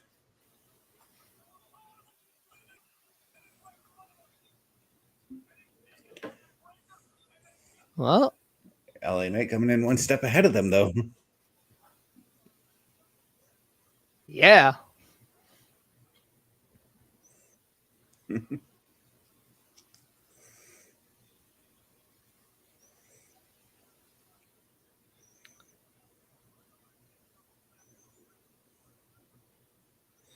And yes, SmackDown next week will be illuminating from the Kingdom Arena in Saudi Arabia. Okay.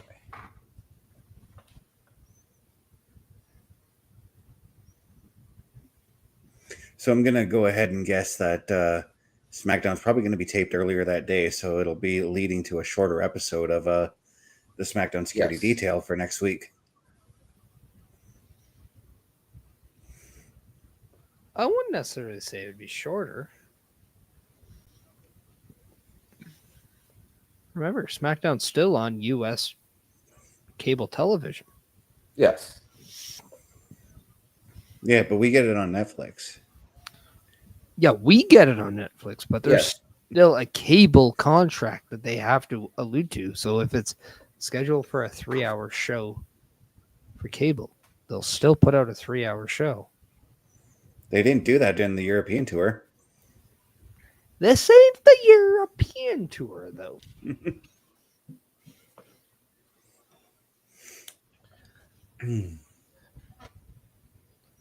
Now, I'm not saying it will be shorter or will be the same length. I'm just saying, for the sake of having a different perspective.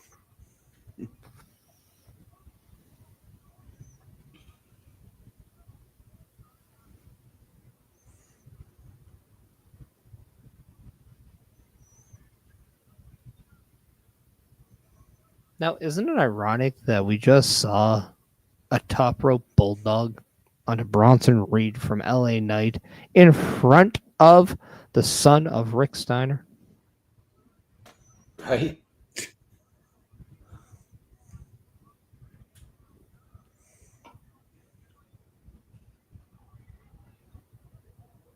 Is it just me, or does Braun Breaker look like he's still not sure how he's supposed to act in this group? Because he looks very awkward right now.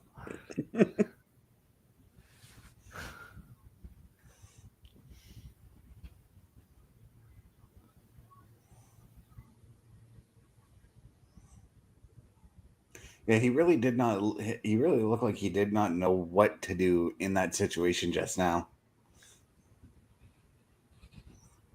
I don't think he can stay still very long. No.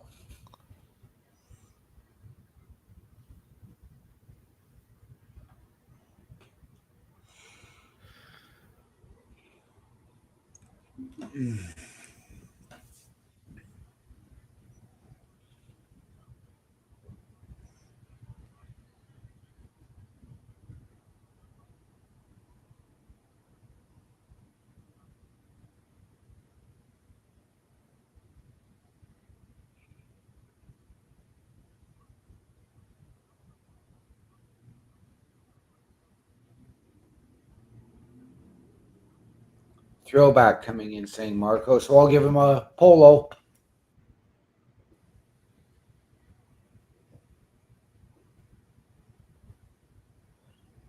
I'll give you a Scandella. Yeah. Hockey player. I know.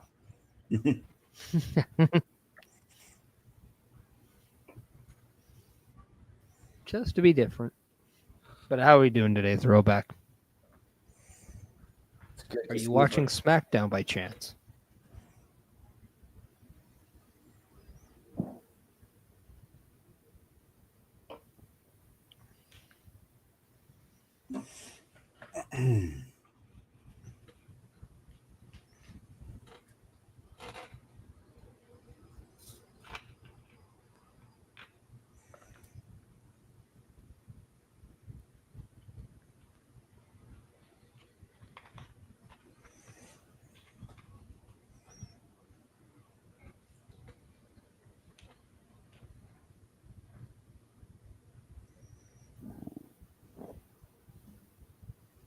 Well, there's nothing better than being with your boy going to bed.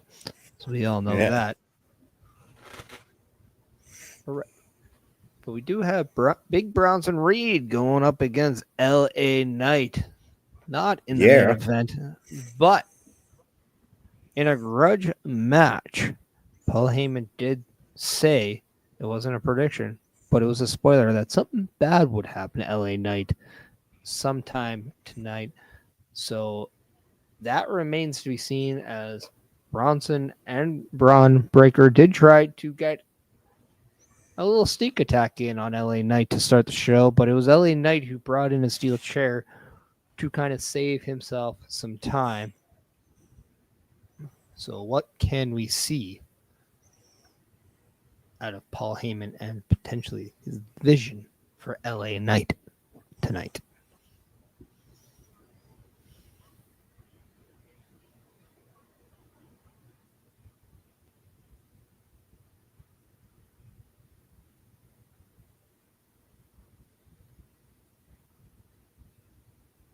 I will say, and I don't know if you guys felt the same way, but during that opening segment with Paul Heyman and LA Knight, I really saw LA Knight being looked at as a top star in the company with that promo. I 100% got that vibe, especially with him trying to trade barbs with Paul Heyman, which is not an easy task to do. Well, and I don't think LA Knight is short of confidence in going toe-to-toe with anyone on the stick. Right. I haven't seen the segment yet, so. I had it audio going on my ride home from work.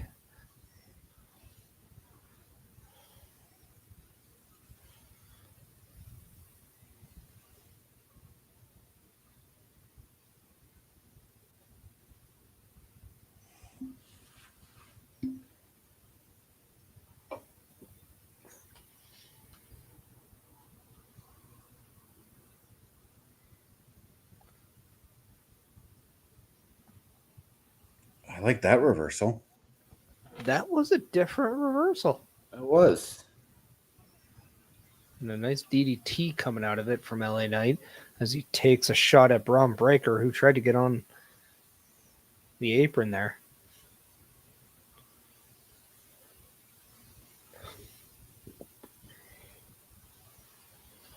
Ooh. Oh.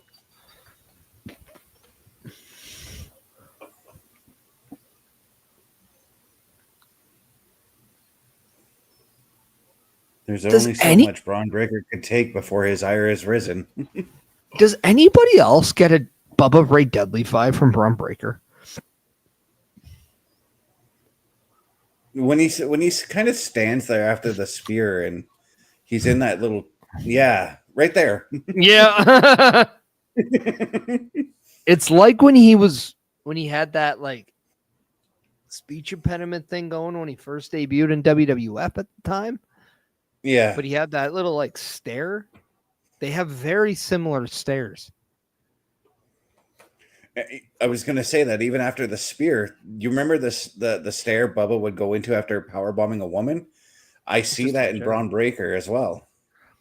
Well, yeah. And I was going to say, we have a throwback in our chat. I got a throwback to the Attitude Era. Also, it is let's point it out that Paul Heyman has Seth Rollins' Money in the Bank contract briefcase. And we do not see Seth Rollins.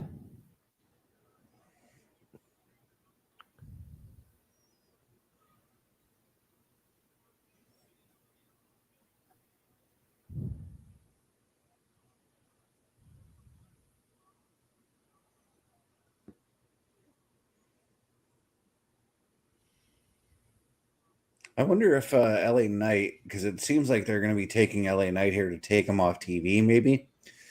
So I got to wonder if this is Seth Rollins' opponent for SummerSlam would be LA Knight. Potentially. There are a lot of speculation going around that WWE brass are looking at ways of moving LA Knight to Raw as soon as possible.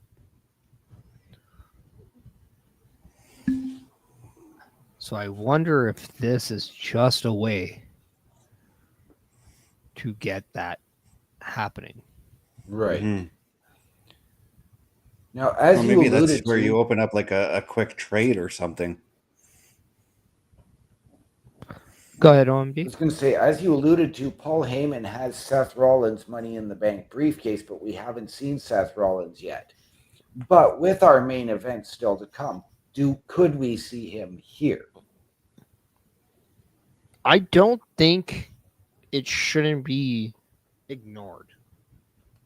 Anytime there's a world championship there, I feel the Money in the Bank holder should be around. Mm-hmm. Right. Regardless of brands, because that Money in the Bank briefcase does give you, regardless of what brand that you were assigned to, the power to cross over.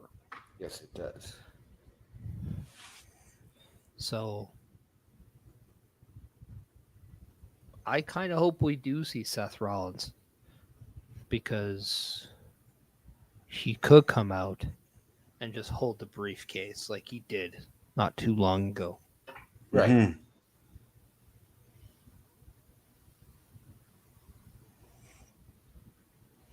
I keep seeing red and blue flashing lights outside my apartment still. Oh, they're coming for you, aren't they? They've been here for the last 2 days. Be-doo, be-doo, be-doo. Do you have any? No, I won't go there. No, all my stuff is legal. That's not where I was going at all.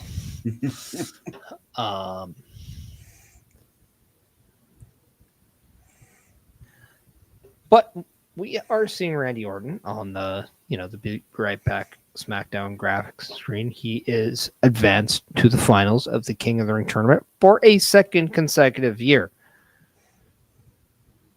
Are there any ways that we do not see Cody Rhodes defeating Jey Uso on Monday on Raw? I mean, the only thing I could think of is maybe John Cena, but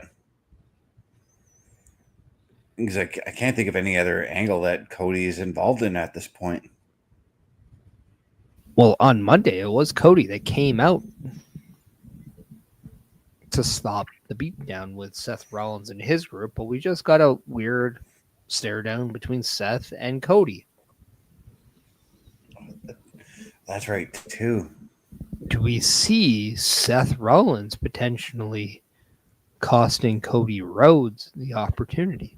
We absolutely could, because let's not forget, after Cody won the championship at WrestleMania 40, he went to Seth and said, I owe you one.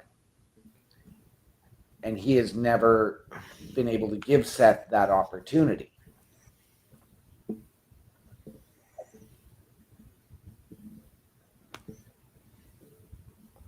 Now, I know I said coming out of this tournament, I fully expected a Randy Orton heel turn.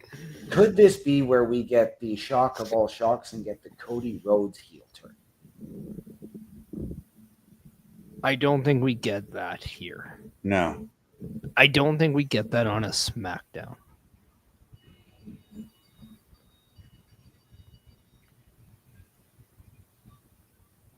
No, I don't think we're going to get it like tonight, or even necessarily Monday. But do we see, let's say Randy Orton beats Cody and wins the King of the Ring. Do we get that Cody heel turn then? I would go more into that thought wave if Cody then went to management and said, look, I never got my rematch. Add me to this match. Okay. Then I can see a little bit of frustration with Randy about it.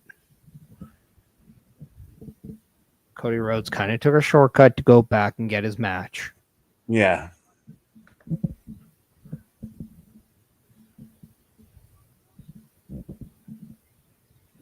There we go. Next Friday for the Women's United States Championship, Zelina Vega defends her title against Julia. And it does say Riyadh, Saudi Arabia. Yes, so. it does. Tag team titles on the line next week, too. Yeah, between the Street Profits and the Wyatt Six, which looks like it is Gacy and one Loomis, as well as the last woman standing match for the WWE Women's Championship, Nia Jax and Tiffany Stratton. Looks to be like a woman-heavy show. A championship-heavy show. Mm-hmm. Well, that's because Night of Champions is supposed to be where all the championships are on the line, but because they're going to these shorter PLEs, maybe that's why.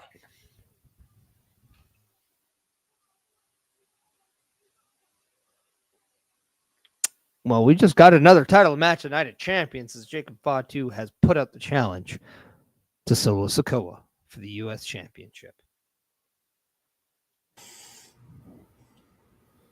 And OMD, I wouldn't say that the PLEs are shorter, just less matches. Well, I think that's what he meant by shorter. Mm-hmm.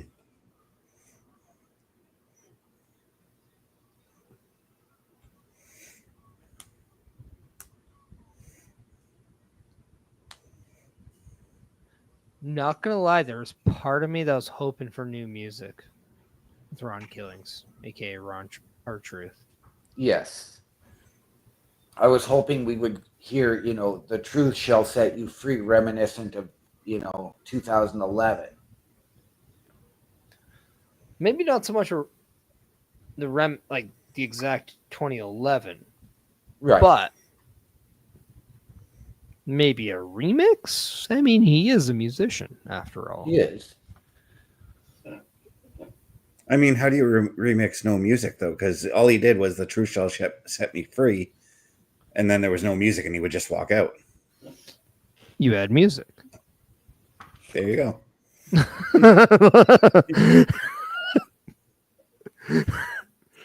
Thought that was pretty simple. No? And when I said that, I don't know why, but how when you add stuff on the StreamYard, it has that graphic.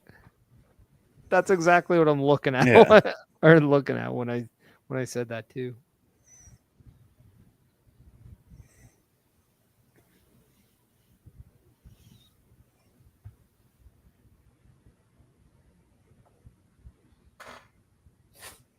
But since we have 2 minutes in, we do have some new people in the chat, like Running Man, Throwback.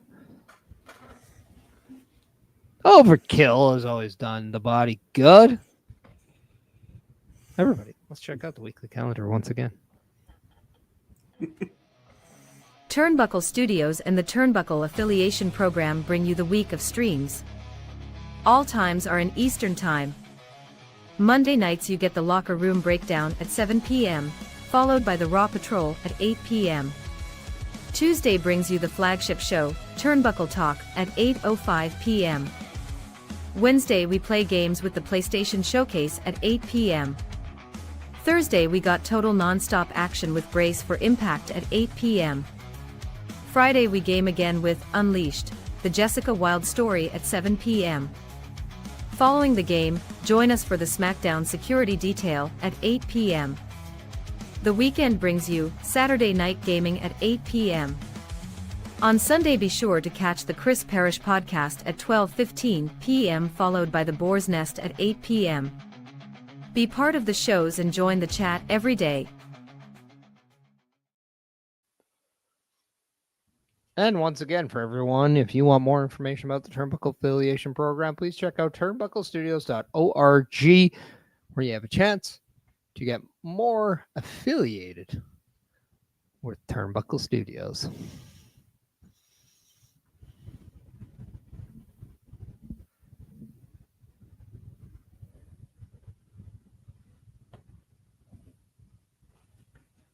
And yes, I use that 100% as a reason to go to the bathroom. Perfect. Good for you. I haven't come up with anything for me on that yet. I did. I just haven't made a graphic. We'll just call it an oil leak. No.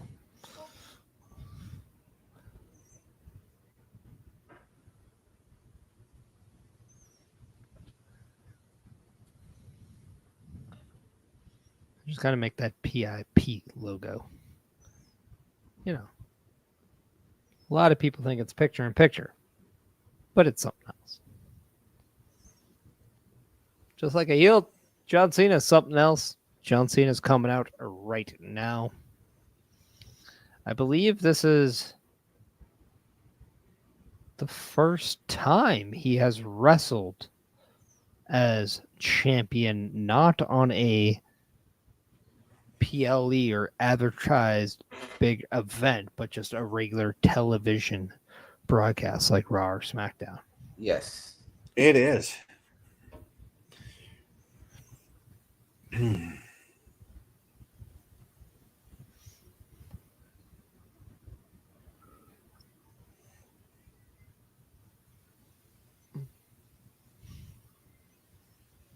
also think this is probably like the least amount we've seen John Cena in a few weeks. Yeah. Because over the last couple of weeks, he's been involved in like multiple segments each week. So, well, that was really last week. I mean, he is in a match this week, which is completely different. Yes. So you would think John Cena would then prepare for said match. Also, does anybody else think it's weird that he has black or grayish wristbands instead Right? of the blue that he's always on? He tends to match pretty well.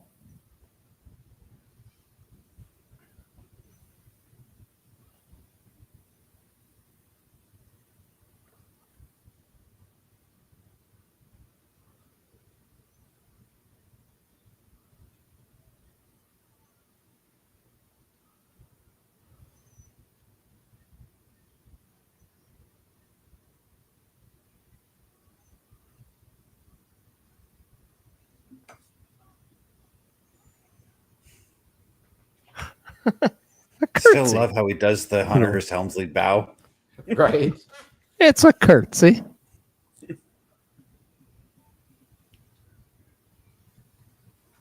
I love the 17th side plate that he has. Mm-hmm. I don't hate the fact that somebody is using the amount of times they're champion a little bit more in their side plate. It makes it a little bit more rare, especially if, you know, they win it again. Then it would be a higher number.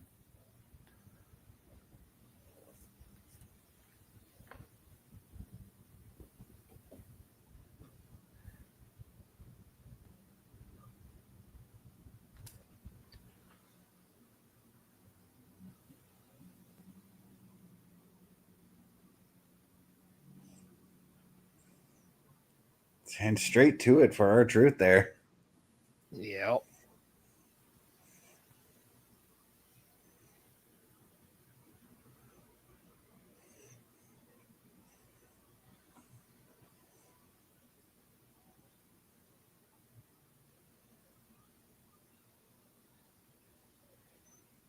So just to give everybody a perspective here, the combined age in this match is 101 years. John Cena is 48. R-Truth is 53.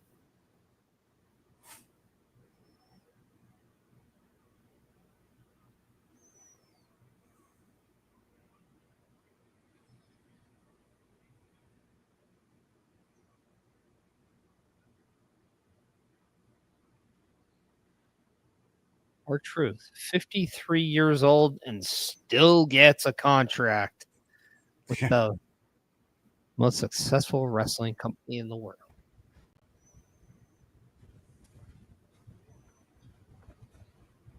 And still wrestles like he's in his 30s. Right. Still looks like he's in his 30s.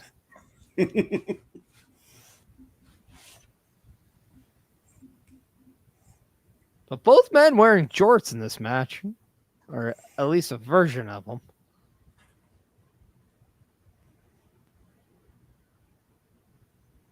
What?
So I gotta wonder if John Cena walks away with the win in this one, what do you do with the R-Truth character after this? Make him more crazy.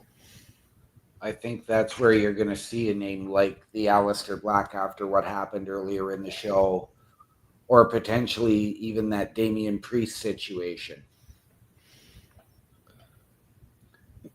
But I do think this match is non-title for Right. anybody who is wondering. Mm. This has to be the moment where R-Truth, Ron Killings, does defeat John Cena. It needs to be. Yeah. And in that situation, could that lead to another championship match between the two men? It very well could. I just think this is exactly the right moment for a CM Punk involvement. Mm-hmm.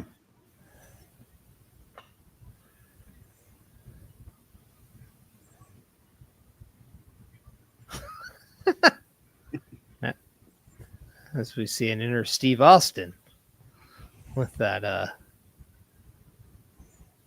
maul and The punch. Luthez press. Yeah. Yes. It's John Cena now goes after his championship. Does he leave? Yeah, he's pulling a million dollar man right now. Yes, he is. Or is he pulling a fellow commenter of tonight's episode and maybe he is trying his best running man?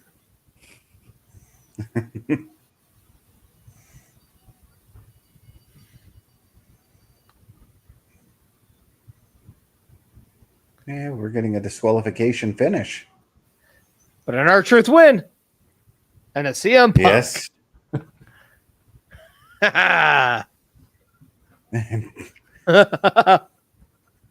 In the words of JR, John Cena ran to the ring like a scalded dog. By God, by God, by God.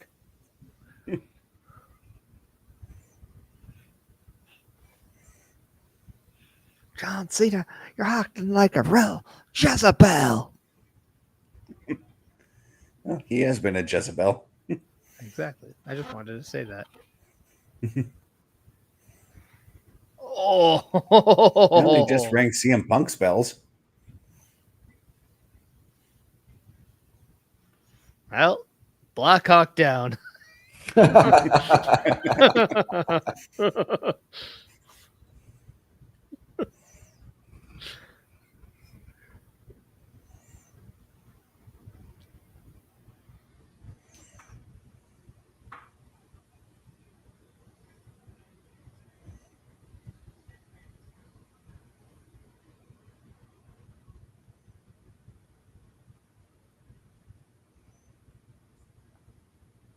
A table. The Slim Jim maybe table. Maybe we get John. Yeah. Maybe we get John Cena dropping the pipe bomb.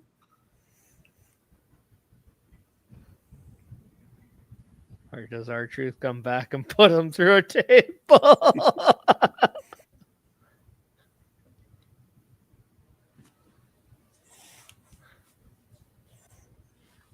I mean, John, do you really have to hold it? There you go. You can drop the title to set up a table.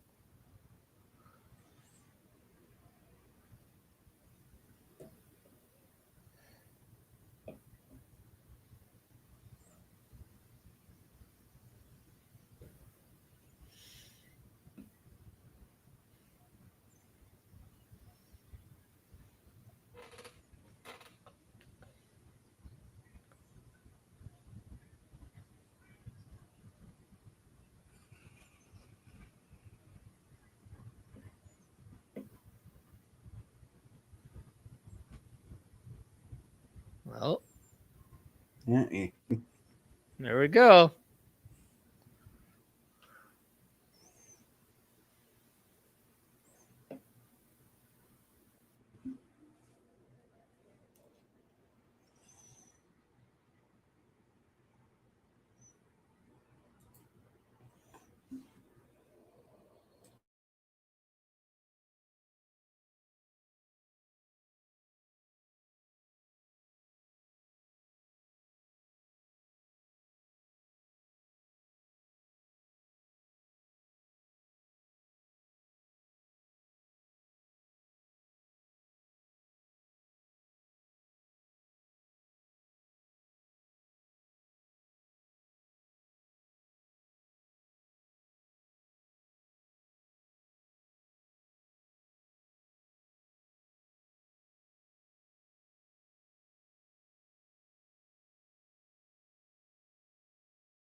He didn't say his name though.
How much do you want to bet that in just a few hours, the internet's going to be like, who did it better? CM Punk or John Cena?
I mean, if that doesn't get you hyped for the match, I don't know what will.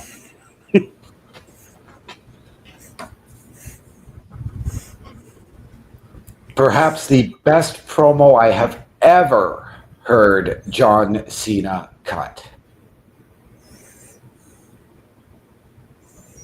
Definitely his best as a heel. Yeah.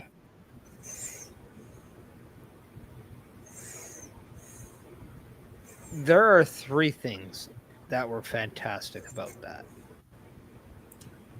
One, the throwback to their history. Yeah. Mm-hmm. Throwback to the historic pipe bomb promo. And it was retorted for the first time. Yes. What I also loved about that is how it situationally gave you a perspective of why everything they've ever done mattered and has come to a moment at Night of Champions that is not just only the last time, but could be the greatest matchup they ever have. Mm-hmm. And the third thing I thought that made this amazing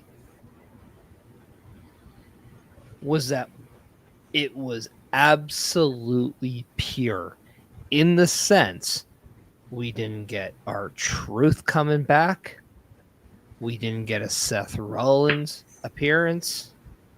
We didn't get any other things to take over. Right. We saw the purity of the moment, and we Mhm. allowed the power of the emotion take Yeah. control. And I think the crowd turning back to Cena as well in that promo, it just added so much more effect to it.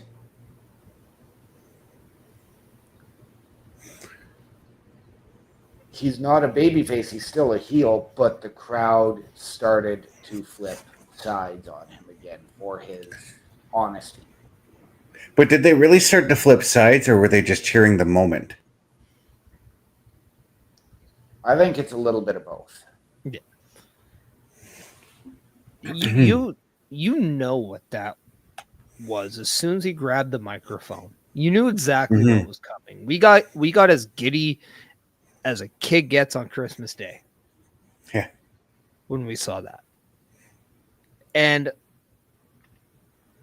the only time I think it could have got wrecked is if the crowd acted like they were bigger than the moment. Which, Yeah. let's be honest, it's happened more times than it should have.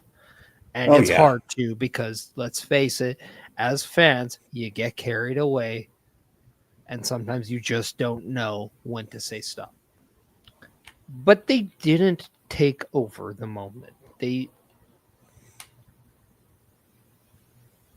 But I think at some point you got to look at this as this is John Cena's last time in our city.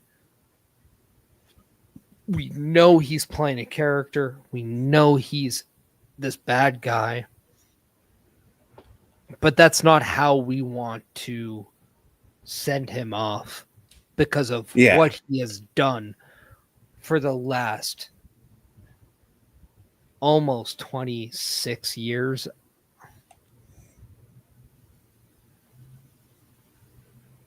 Actually, it's really what... Yeah, I mean, if you followed him before he debuted, it's close to that. But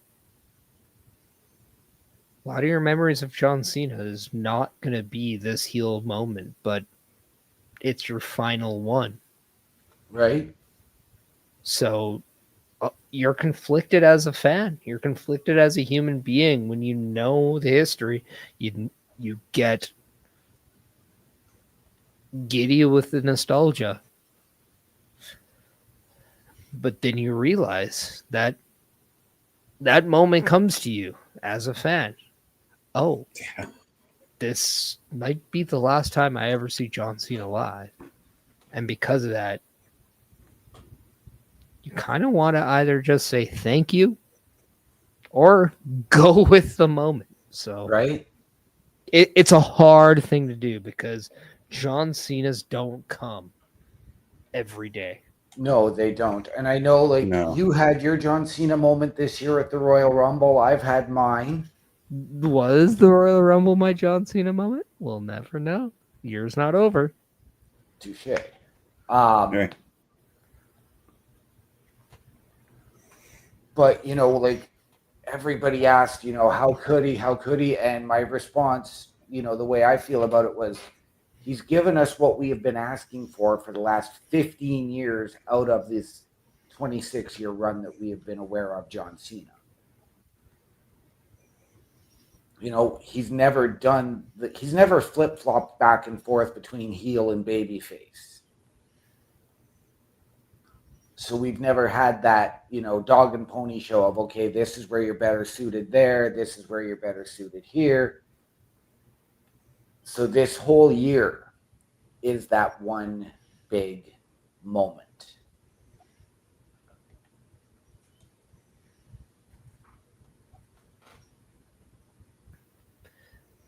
And again, like CM Punk versus John Cena is not a match that you just say, they'll do it again. It's not a big deal. This is a big deal. CM Punk might be one of John Cena's greatest or best rivals. This is an opinionated statement, 100%, but he could go down as one of the top rivals for John Cena because he truly challenged John Cena. He was one of the first that really got the better of him multiple times. So it's just not something that you need to smirk over about. This is something that is, I feel like something special or at least monumental could happen. Right. Mm-hmm.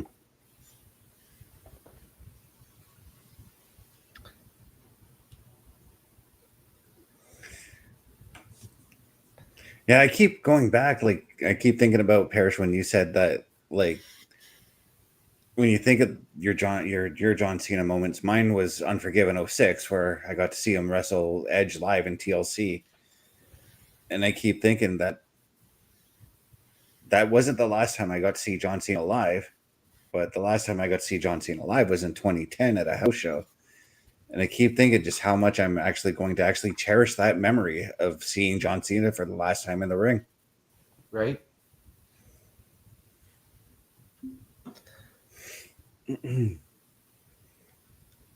So yeah, I mean, you can kind of understand why fans might be conflicted with their feelings because, yeah, you want to go in, you want to enjoy the show, you want to boo and cheer the people you want, but then when reality sets in and you understand the severity of the moment, and sometimes the moment might just be a simple, oh, this is the last time we see him, that could alter the way you act. Yes. 100%. 100%. And yeah. But and especially when it comes to John Cena too. Because like people were booing the hell out of him in 06 and in 2010. But going to the venue, completely different atmosphere. Yeah. That's right. I remember the first time I saw John Cena live, and I mean, the arena was only a quarter full. And yes, he got cheered, but he was also the only WWE superstar that did anything to celebrate with the fans after the show. Mm-hmm. He was the U.S. champion at the time. He came out, he raised the belt up to see the crowd. He was high-fiving and signing autographs while every other superstar was getting into their rental vehicle with their partner to head off to the next town.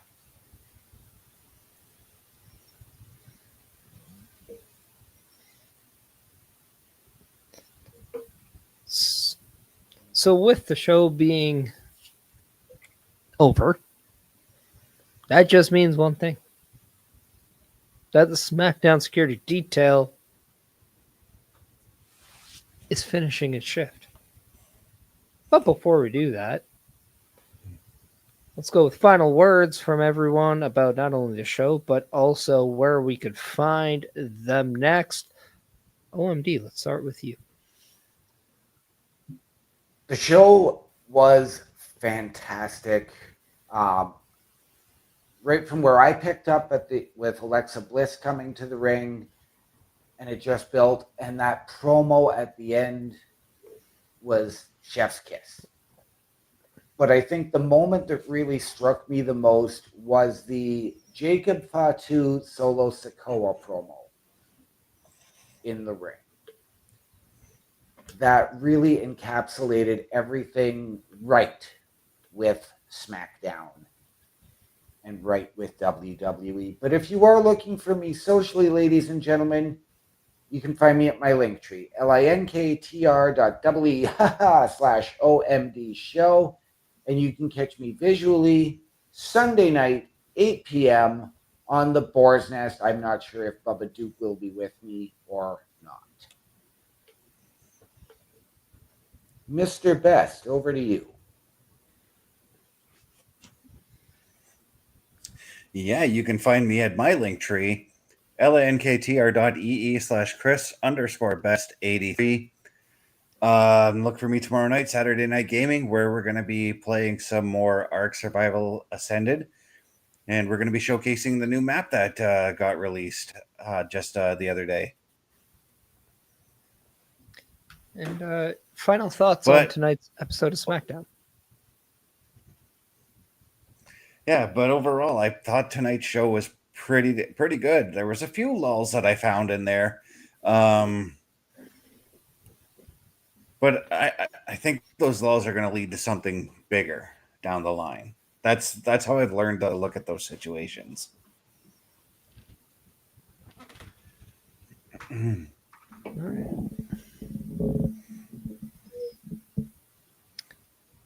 For myself, I agree with both of you. There were the segments I thought were very specific. They did great for adding to the eventual, which is the showdown match. Whether it was John Cena recreating a pipe bomb, retorting the pipe bomb, whether it's Solo Sikoa and Jacob Fatu really getting to the reason, trying to go one way, the inclusion of Jimmy Uso. What I really liked is the inclusion of Alexa Bliss with Charlotte. That was very interesting. I thought Charlotte and Chelsea Green, fantastic match. We saw Asuka advance to the Queen of the Ring finals. And we also saw Randy Orton advance to the King of the Ring finals. LA Knight, I thought, definitely looked like the mega star. And I really am curious to see kind of how he goes moving forward, if this is a similar trajectory with him. Mm-hmm. But yeah, socially, I am located on my Linktree at Chris Parrish. You can check out all my socials. Whether it's those 5 special ones, the Instagram, the Twitch, the YouTube, the Facebook, and the X account, those only can be known as the home of the Chris Parrish podcast, which is every Sunday at 12:15 p.m. Eastern Time. As this week, we got the newest episode, Who's Next?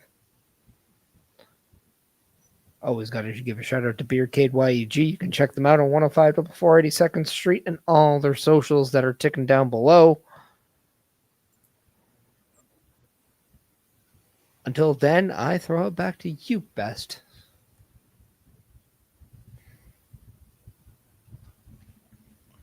OMD. What are those famous words we like to go out on? Ladies and gentlemen, before we get out of here, I do want to add one more subtle note that I really caught that I really liked on SmackDown, and that was Naomi coming out to cash in her Money in the Bank. But we noticed that Paul Heyman was at ringside with the Money in the Bank briefcase. So we know that it's available, it's there, but we didn't have that Seth Rollins factor. It's just a little subtlety. I liked it to make sure that it's okay, it's looming over everybody, but you don't need to have both Money in the Bank holders on the same show at all times. Now, as we head on out of here, ladies and gentlemen, the world is a scary place. Take care of each other. From all of us here at Turnbuckle Studios and the Turnbuckle Affiliation Program, to those of you out there, wherever you are, good night, good luck. We're out. I'll be there when you're down, when you're losing your